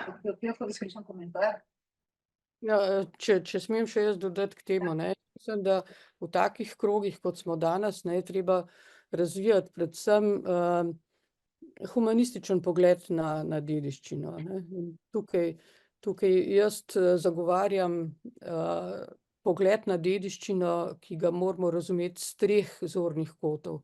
Eno je znanje, ne, in to je, se pravi, tradicionalno znanje in akademsko znanje, ki ga mi tukaj zastopamo. Druga taka kategorija je spomin, ne. To se pravi individualni spomin in kolektivni spomin, ki določata pravzaprav odnos posameznika in družbenih skupin do dediščine. In tretja kategorija so vrednote, ne. In vse te 3 zadeve so pravzaprav nesnovne, ne. In skozi to nesnovno presojanje vsega, kar nas obdaja, ne, bi morali tudi določati, kaj je dediščina danes. Se mi zdi zelo dobra misel. Tik pred koncem našega pogovora, potem bo seveda še prostor za razpravo. Širijo se govorice, da se na Ministrstvu za kulturo pripravlja nov zakon za varstvo kulturne dediščine, čeprav nimamo nekih bolj konkretnih. Ali pa samo njegove spremembe, tudi tega ne. Ja, oziroma celo to, nimamo kakšnih konkretnih informacij. In bi pa zdaj za konec samo vprašala, Slovenija je zakone dobila leta 1999, 2008, novi bo najbrž na mizi 2025, bodisi bodo pa to samo popravki. Ali Slovenija potrebuje nov zakon, glede na vse naštete probleme, ki smo jih danes omenili, recimo probleme financiranja, sredstva ne zadoščajo za sistematično varovanje dediščine, zakon se slabo izvaja, ker je na nekih mestih popravkov, imamo spodbud za lastnike in tako naprej. Glede na vse to, kar smo pač povedali, potrebujemo nov zakon ali so dovolj samo popravki, pa najbolj, da gremo k pooblastilom? Ja, če kdo misli, da bo nov zakon kaj rešil, ne, se hudo moti, ne. To se še ni zgodilo v Sloveniji, ne. Namreč vsak zakon prinese neke svoje otroške bolezni in ko jih ravno ozdravimo ali pa ko se jih ravno navadimo, je spet nov zakon, ne, in tako naprej, in tako naprej. Zdaj, kot je bilo že rečeno, ne, v Avstriji je zakon iz leta 1923, lani je imel 100 let. Posodabljajo ga samo v tistih segmentih, ki se res izkažejo kot nujni, pri nas jih je bilo 5, ne, leta 1948 je bil prvi zakon sprejet, pri nas mimogrede, to je tudi edini zakon, 48, ki je imel davčne olajšave za lastnike, a ne potem kar več. Tako da na zavodu smo mnenja, da bi namesto, da bi pač nov zakon, da absolutno je treba pač tega izboljšati. Ne, se pravi, če je vprašanje, ali potrebujemo nov zakon, je naše mnenje, da ne.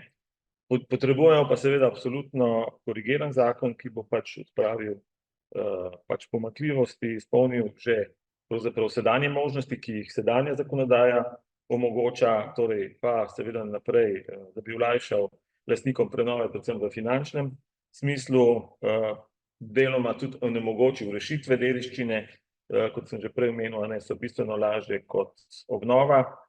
Tudi se mi zdi pač to kaznovanje oziroma kršitelje, da ustrezno pač so sankcionirani, pa sistemsko pravzaprav financiranje bi bilo nujno, ki bi moralo biti pač, ki bi tudi izboljšalo ohranjanje dediščine. Jaz sem v svoji karieri, se pravi, pa nisem toliko dolg spet, a ne, sem po 3 zakonih delal, a ne, očitno bom moral še po enem, a ne.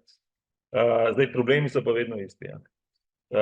Zdaj mora konzervator biti ne samo strokovnjak na svojem področju, a ne, ampak mora biti seveda tudi znanstvenik, a ne, to še ni toliko, ampak mora biti pa potem še pravnik, inženir, restaurator, psiholog, ekonomist, rokodelec in ne vem kaj še vse, a ne. Jaz sem sicer tudi te kategorije lahko kamion vozim, ampak hočem reči, ne, da vsi smo zdaj tukaj multipraktiki, a ne, dobro, mlajši kolegi ne toliko, ampak tisti malo starejši pa smo z izkušnjami, a ne, ampak tako sem naštel, a ne, skratka, ne, multipraktik mora biti konzervator, če hoče nekako se odzivati na vse tiste, a ne, rekel, izzive, ki pač prinašajo, ne. Pri nas stranke hodijo z odvetniki, a ne, s pravniki, od Čeferinov do ne vem koga vse in seveda, ko se probamo potem stalno grožnje s tožbami in tako naprej in dostikrat popustimo pač ravno samo zaradi takih pritiskov. Doktor Mušič. Ja, jaz se bojim, da bom nekoliko daljši. Začel bom pa s tisto dobro iztočnico, da smo edinkrat imeli v zakonu davčno olajšavo za lastnike dediščine leta 1948, ne. Zdaj živimo v tem paradoksu, seveda, da je temeljno načelo seveda kao javnega mnenja, nobenih novih davkov več, znižajmo davke, ne. Če bomo rekli, da boste dobili davčne olajšave za dediščino, bomo znižali davke, ne. Tako da tole je pravi trenutek za uveljavitev, ponovno uveljavitev tega načela. Vem, da se vsi smejite zdaj tukaj, ampak treba biti tudi optimistični glede tega. Zdaj, tisto, kar sem jaz prej govoril, je, da kazni in ukrepi niso najboljša pot, ne. Po mojem mnenju je bolj smiselno razmišljati o tem, kako na dolgi rok in strateško dobiti več denarja za celotno kulturno produkcijo. Zdaj seveda tisti, ki se vsaj malo srečujemo s kulturno produkcijo na Slovenskem, vemo, da je ravno tako sistem razporeditve sredstev za kulturo med spregledljivimi in nespregledljivimi. Ta izraz sem povzel po Marku Breclju, da ne bo kakšne pomote glede tega. Zdaj, jaz vidim 2 možnosti, poleg tiste, ki sem jo že omenjal, da enostavno za vsak poseg v prostor, torej družbeni prostor, bi moral tisti, ki posega v ta prostor, plačati odškodnino. Zdaj govorimo o investitorjih, neposredno, ne. Če hoče nekdo investirati, zgraditi nekaj na novo, pač mora plačati zato, ker bo spremenil našo družbo v celoti, ne samo fizičnega prostora. Če bomo prišli kdaj do tega načela, da je vsaka investicija poseg v družbeno tkivo, in spreminja naš način življenja, potem bomo lahko dosegli seveda tudi to, da bo za gradbeno zakonodajo samoumevno, da bodo vključili to vrstno načelo. To ni stvar kulturne dediščine, to je stvar drugih zakonov in ti zakoni so nad kulturno dediščino, dajmo reči direktno. No. Prav slišali smo prej tisto leto dni pogajanj, ki so ga dali skozi takratni predlagatelji zakona, prav zaradi tega, ker ko pride zakon do medresorskega usklajevanja, se seveda stvari bistveno spremenijo, ne? In jih ne moreš pa tako uveljaviti. Tisto, ko govorimo pa o spodbudah, govorimo o tako minimalnih spodbudah, to pomeni, govorimo o, če zdaj res se usmerim samo na podeželsko dediščino, torej glavnino te etnološke dediščine, nekaj tisoč evrov za nekega posameznika ali posameznico predstavlja ogromno. In ko to seštejemo skupaj, ne bomo prišli čez 500 000 ali pa mogoče milijon na leto, ne? Ampak ljudje bodo imeli občutek, da je državi mar za to, da bodo oni sami vlagali v svoje objekte. O tem govorimo, ne? Govorimo o zelo minimalnih vložkih v to. Vse nekaj tega financiranja je, se ni, da ni nič. Seveda je, ampak tega financiranja je premalo. Če primerjamo financiranje v zadnjih letih, saj smo imeli zakonodajo v zakonu o kulturni dediščini, poseben tako imenovan, že pred tem je bil celo ta tolar kulturni, ne, potem pa evro. Glavnina tega denarja je šla v tako imenovano nespregledljivo kulturno dediščino, v sakralno dediščino v glavnem in pa v reprezentativne enote dediščine, ne pa v to dediščino, ki jo potrebujejo ljudje. Pa so sredstva bila in bi lahko bila razporejena drugače, pa niso bila. Kje je krivda, kdo o tem odloča, tega jaz ne vem. Ampak bistveno je, da obrnemo optiko. Ljudem je treba pomagati, vlagati treba v ljudi. Tu si želim bistvene spremembe v zakonu, ki bi šel onkraj zakona o kulturni dediščini tudi posegati v druge zakone. Zakaj ne bi enkrat kulturniki posegali na druge zakone, ne pa da posegajo drugi na zakone o kulturni dediščini.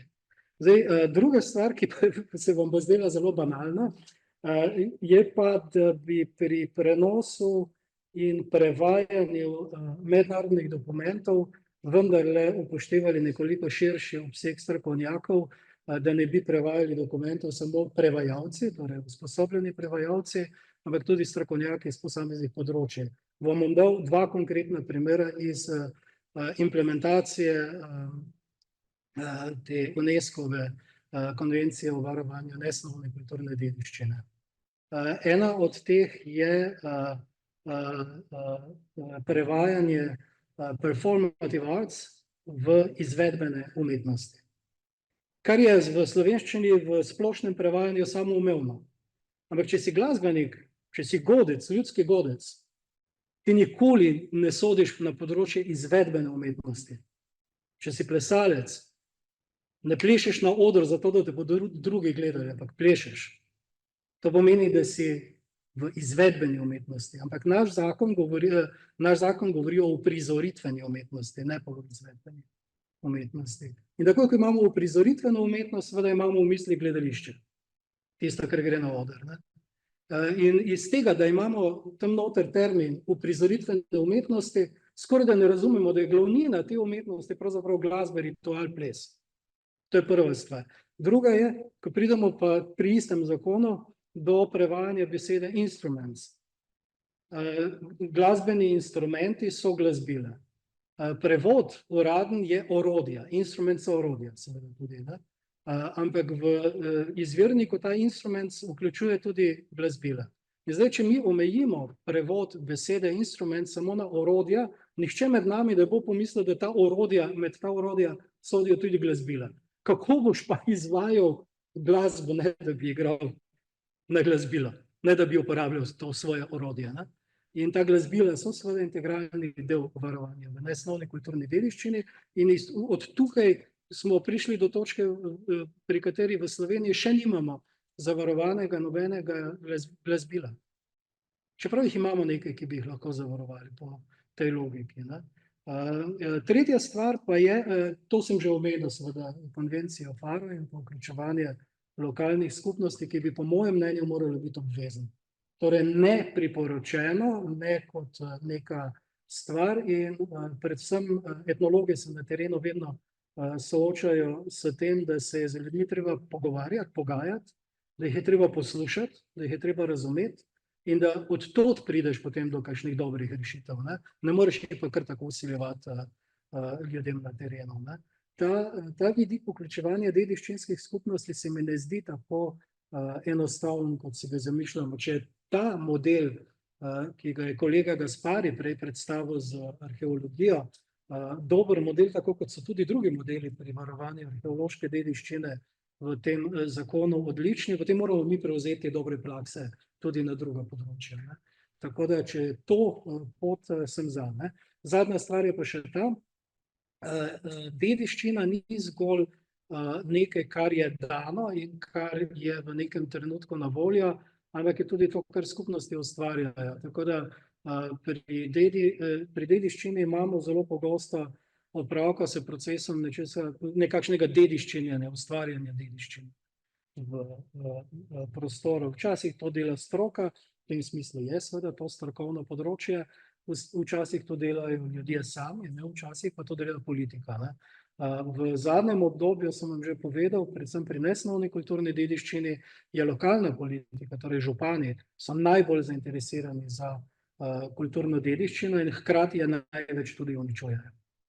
Tukaj moramo vedeti in nekako najti pravo pot naprej, tudi v zakonu, upoštevanju interesov. Če si smem dovoliti samo en medklic, tako kot je arheologija za javnost že prepoznana veja arheologije, bi morali tudi na splošno dediščinska znanost za javnost ali pa, če hočete, heritologija za javnost.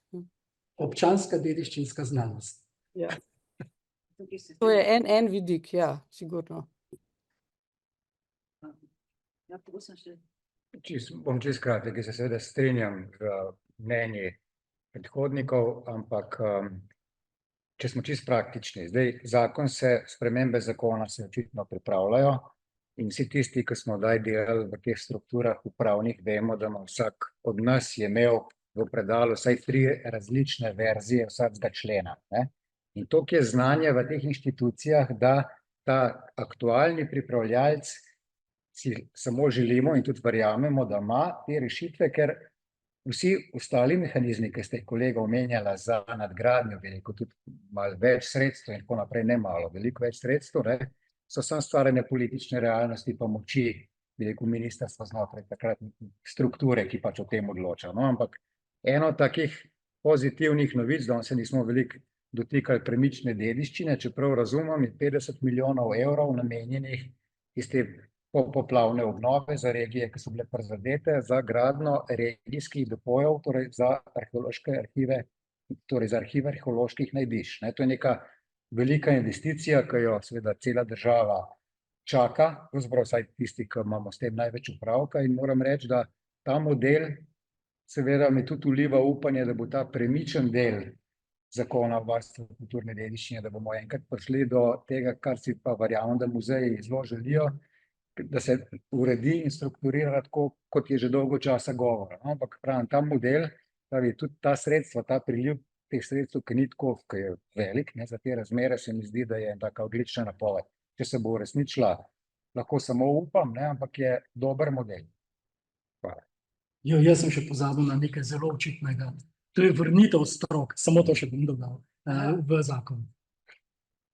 Zapirkovič, vi ste zdaj zadnji na vrsti za zadnji komentar, nov zakon dali, ne? Ja, glejte, glede vrnitve strok, stroke so že tako ali tako v zakonu. Nobeni stroki ne onemogoča, da bi delovala. Smo pa res v kategorizaciji spomenikov upoštevali malo drugačno načelo kot zakon iz leta 1999, pa tudi prejšnji zakoni. Jih nismo delili po strokah, ampak izhodišče je bilo pač problematika, ki se s posamezno zvrstjo pojavlja, in potem tudi učinki, ki jih ima varstvo pri izvajanju teh določb, ne. Tako da tukaj je seveda bila logika. Stavbna dediščina, vključno z etnološko, je ena kategorija, ne, in že iz tega, kar je kolega Muršič povedal, koliko je seveda dediščine vpisane v register, ki ima tudi oznako etnološka, ne, stroke etnologije, se vidi, da so etnologi sodelovali pri večini določanja zahtev za njihovo varstvo. Tako da toliko, no, z moje strani. Kaj pa opredelitev zakon da ali ne, no, ali so dovolj popravki? To sem pa že povedala, ne, da pač pametni zakonodajalec bi šel najprej pogledati, kaj ne deluje, ne, in to izboljšati. Ne bi se pa na noben način dotikala tistih členov, ne, za katere vemo, da če jih bomo odprli, bo katastrofa za dediščino. Hvala lepa, potem bi jaz s tem zaključila, zahvaljujem se vsem za ta pogovor in seveda zdaj vabljeni vsi k debati. Če želite postaviti kakšno vprašanje, morate vključiti mikrofon, ki je na teh stojalčkih imate znak za mikrofon in če sveti rdeča luč, potem lahko kaj vprašate, prosim, če se tudi predstavite. Pa smem jaz nekaj reči? To pa je naš krudek. Tako vas pozdravljam in žal mi je, da sem z vami lahko samo takole nadaljavo in se vam seveda zelo lepo zahvaljujem za ta pomembni auftakt, da tako rečem, k našemu letu dediščine. Zelo pozorno pa z velikim zanimanjem sem to razpravo spremljal, sam se sicer z dediščino ne ukvarjam. So pa po tej razpravi, tako rečem, malo konsterniran ali pa alarmiran, namreč ali mi sploh imamo zakon o varovanju kulturne dediščine, ali imamo pod tem zakonom pravzaprav nekaj povsem drugega.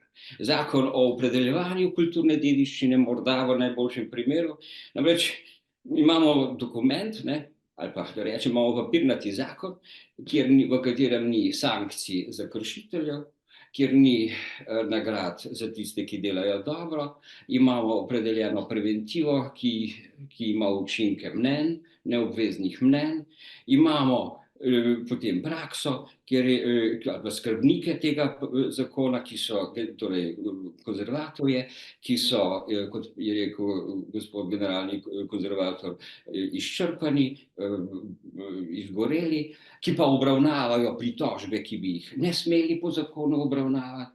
To se meni zdi nekako alarmantno. Zdaj, kaj je namen zakona v načelu, ne? Namen zakona je, da minimizira učinke človeških slabosti in optimizira učinke naprezan za obče dobro. Nič od tega, po vsem, kar sem danes slišal, ta zakon ne počne. In tako da tisto, kar je gospa Pirkovič rekla, humanistični pogled na našo dediščino, ki bi moral biti pa srčika tega zakona in ki verjamem, da je tudi bil, ne, pa v svojim členi, pa s prakso, ki iz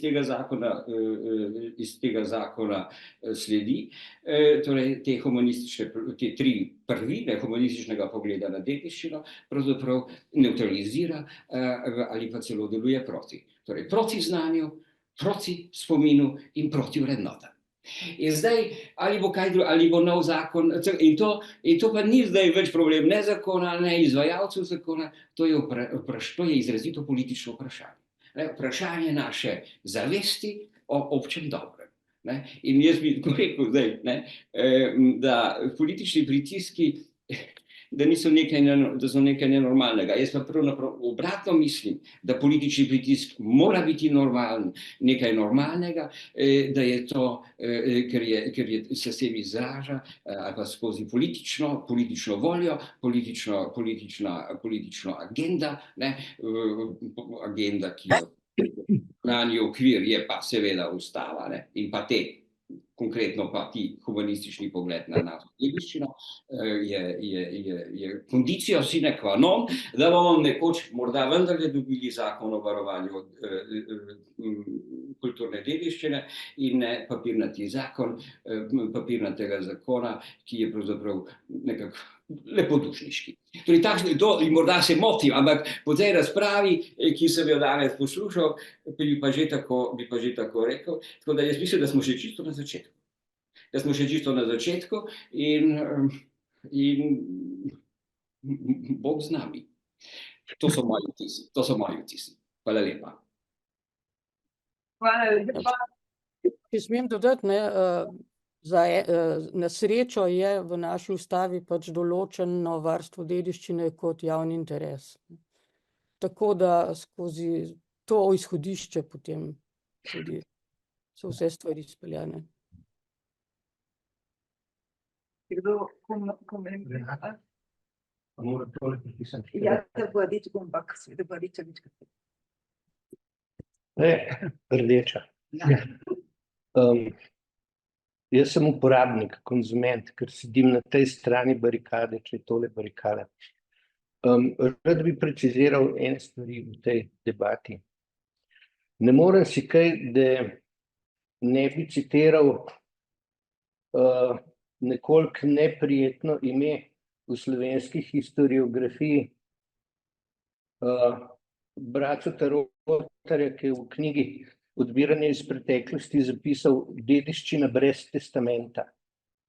Tle je bilo nekaj besed izrečenih, dediščina prav gotovo ni niti strokovni, niti političen izraz, ampak je ideološki koncept. Ideologijo država, veste, kako preko družbenih reprezentacij, kaj so družbene reprezentacije, kultura, kolektivni spomin in ne samo kolektivni spomin, ne vem, vojakov, umetnostnih zgodovinarjev, rodarjev ali pa upokojencev, gospodinj, bibliotekarjev, umetnostnih zgodovinarjev, ampak kolektivni spomin državljanov Slovenije. In mi ne radi govorimo o državljanih, ampak govorimo o Slovencih.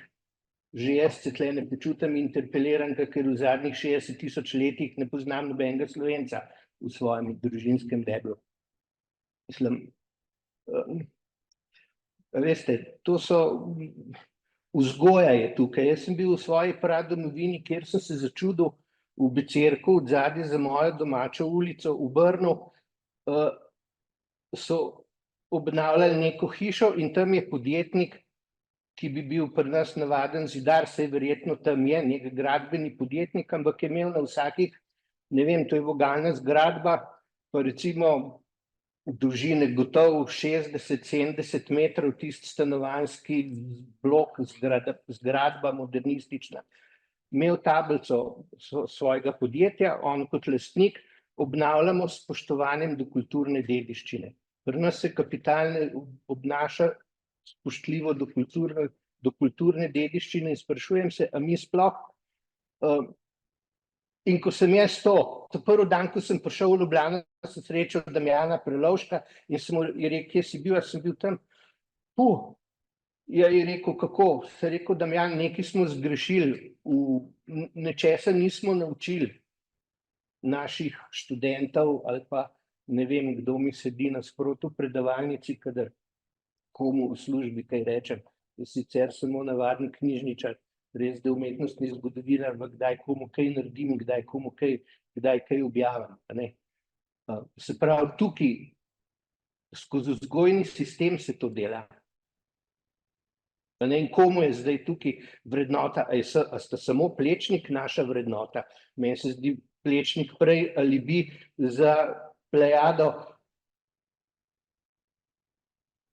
Sploh ne vem, kako bi jih imenoval te arhitekte, ki iščejo alibi v Plečniku. A je samo Primož Trubar? Da zdaj ne vlečem to v nedogled. Jasno, da seveda neka preventiva, neka vzgoja in tako naprej mora biti, ampak tega Nisem pa prepričana, če to lahko definiramo z zakonom o varstvu kulturne dediščine, kakšen je biti. Zakon nam ne bo, hotel sem reči, zakon nam ne bo nič pomagal, če Če tega se ne mi bi tako. enih stvari ne zmenimo, da ne boš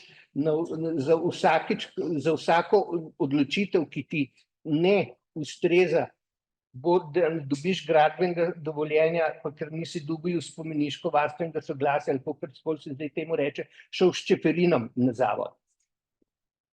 A je treba ravno s čeferinom? Seveda, ampak kot je rekel naš sodekan, zakon je zato, da vse te deviantne oblike korigira in da spodbuja ljudi k dobremu vzgojam, ampak pri tem en posebno velik element, pa žal ga zakonom po mojem težko definiramo, ampak mora pač biti v naši zavesti, tradiciji, ne vem, karkoli že. Tako da hvala za ta komentar. Ali bi kdo še kaj odgovoril na to? Še kakšno vprašanje? Promocija je sigurno tista stvar, ki torej bodisi dediščinskih znanosti, bodisi same dediščine, bodisi vseh pač tistih znanj, ki so pri vzdrževanju oziroma varstvu kulturne dediščine prišle na dan. Tako da mi to tudi seveda izvajamo, o tem pač danes ni bilo priložnosti govora. Drugače mi imamo recimo že ta dnevi evropske kulturne dediščine, mi imamo 400-500 dogodkov vsako leto organiziramo v septembru, in to so prvenstveno osnovne šole, vrtci celo, srednje šole, in tukaj je ogromno, to je 50-100 tisoč ljudi vpletenih, in to je res, to niso več dogodki, ampak to je že gibanje. In tako da tukaj se absolutno gre tudi v tem segmentu na bolje, seveda. Zdaj, rezultati kdaj bodo, če bodo, seveda bomo pa šele videli v prihodnosti.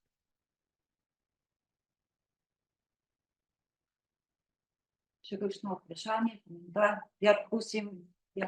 Hvala lepa. Matija Strlič, Fakulteta za kemijo. Nekaj je bilo govora o raziskavah kulturne dediščine, pa bi samo en kratek komentar dal na to, oziroma dva. Francosko ministrstvo za kulturo v sodelovanju z drugimi evropskimi ministrstvi za kulturo oblikuje strategijo, znanstveno-raziskovalno in inovacijsko strategijo na področju kulturne dediščine.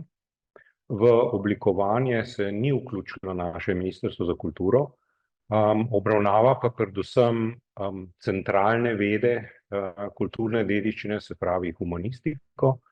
Ta strategija že ima neke določene teze oblikovane, ki so na voljo na internetu, in komentarji na to strategijo so možni do 15. novembra, če se ne motim. Končni dokument pa bo oblikovan in predstavljen aprila leta 2025.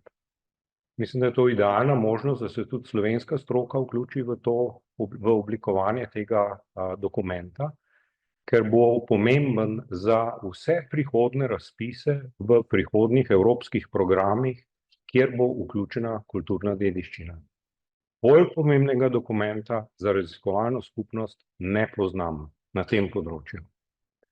Druga stvar, na katero bi rad opozoril, pa je, da je Evropska komisija junija letos pozvala slovensko vlado, da se pridruži evropskemu partnerstvu na področju odporne kulturne dediščine. Kolikor vem, se slovenska vlada oziroma pristojno ministrstvo do zdaj ni odzvalo. Danes je rektorska konferenca pisala ministrici, da naj se odzove k temu pozivu in pristopi k evropskemu partnerstvu. Naj sam na kratko opišem, kaj to pomeni za našo skupnost. Evropsko partnerstvo bo v naslednjih 7 letih raziskave kulturne dediščine financiralo z 250 milijoni evrov. Večjega budžeta za raziskave v Evropi ni na našem področju.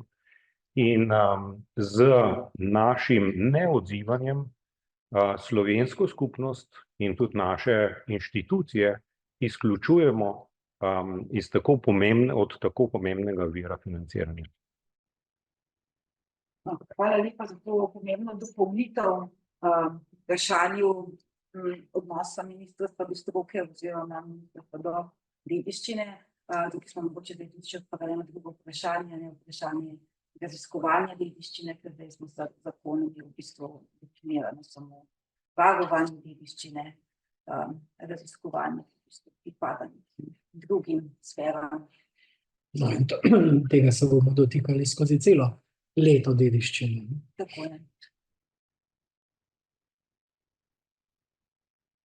Kakšen komentar? Ministrstva, zavačajo, no, prosim. Boručan, zelo KDSX, samo eno temeljnih vprašanj, ki se zdaj večkrat pojavljajo, ali v sprejem novega zakona ali v popravke sedanjega zakona.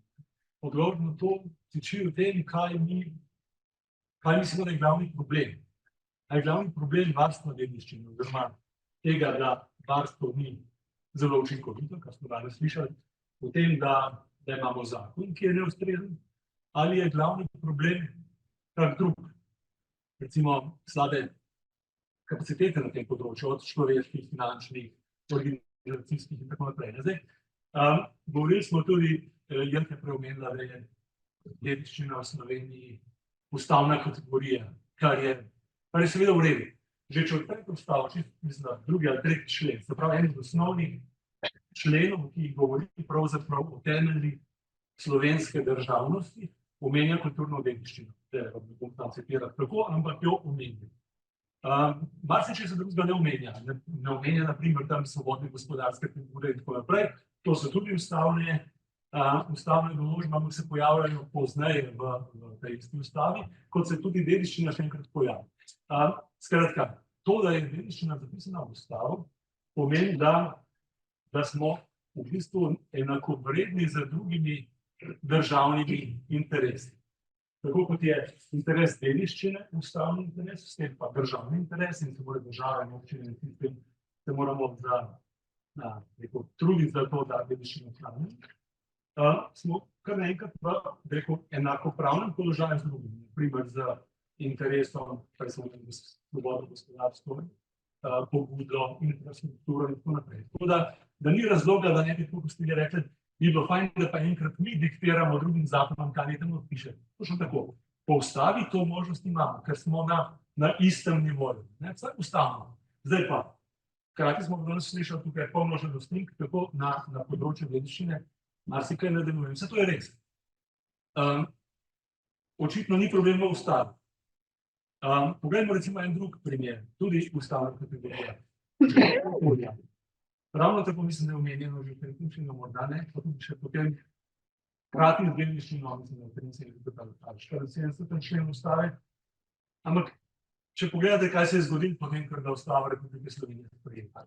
Leta, mislim, da 1993 je bil sprejet prvi moderni zakon o varstvu okolja, ki je imel na primer tudi eno zelo pomembno poglavje, ki ga že danes občuti, kdorkoli je kdaj v Sloveniji poskušal, no, kakorkoli, da ne bom pretolk. Skratka, opredeljuje tudi, oziroma ustanavlja sklad, okoljski sklad, sklad za varstvo okolja. Takrat so dali, mislim, da 51-60 milijonov mark v ta sklad.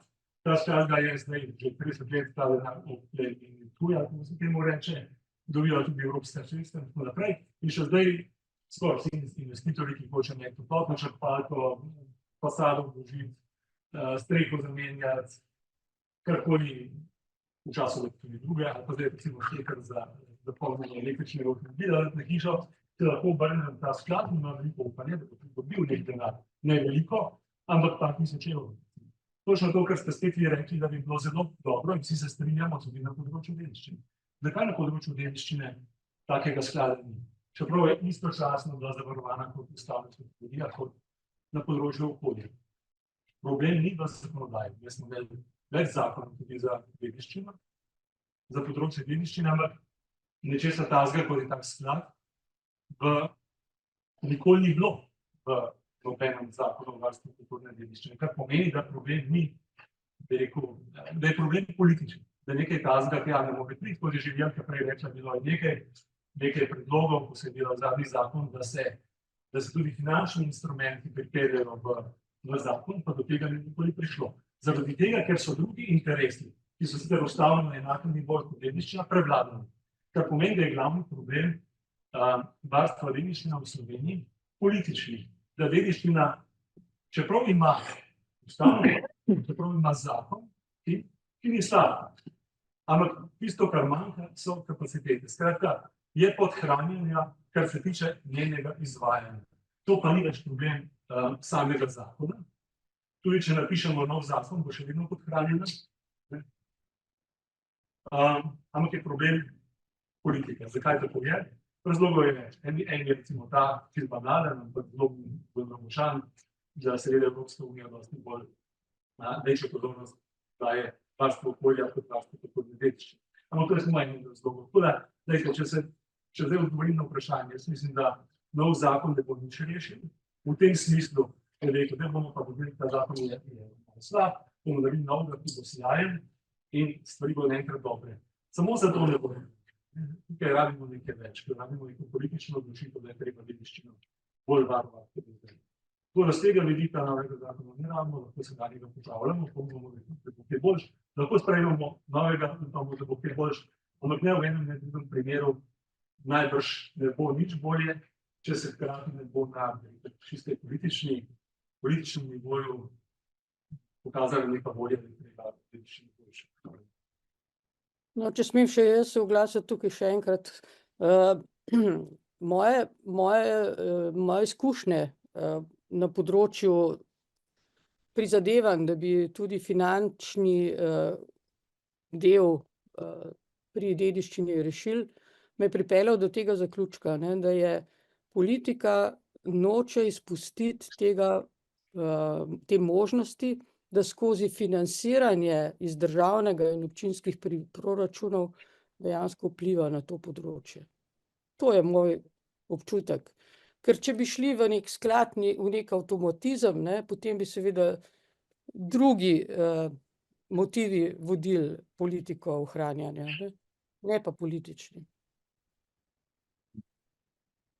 Najlepša hvala za tale komentar, ki je bil res zelo koristen. Čeprav smo pravzaprav v prejšnjem komentarju Matija Strliča slišali, da sredstva pravzaprav so na voljo, tudi evropska sredstva, če bi se mi priključili določenim iniciativam. Tako da tukaj se spet kaže ta politična volja, ker pravzaprav se očitno nočemo priključiti nekim evropskim iniciativam in nekim fondom denarja, ki so na razpolago.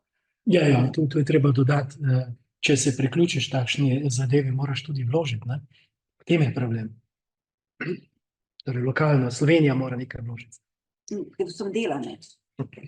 Mislim. Še kakšen komentar? Ker drugače bomo zdaj na tem mestu, tudi ura je že 2 ure že tukaj sedimo, tako da mislim, da smo tudi s svojimi močmi bolj pri koncu, tako da bi to razpravo zdaj zaključili. Hvala lepa vsem sogovornikom in tudi hvala lepa vsem, ki ste prišli in tega obogatili s svojimi komentarji.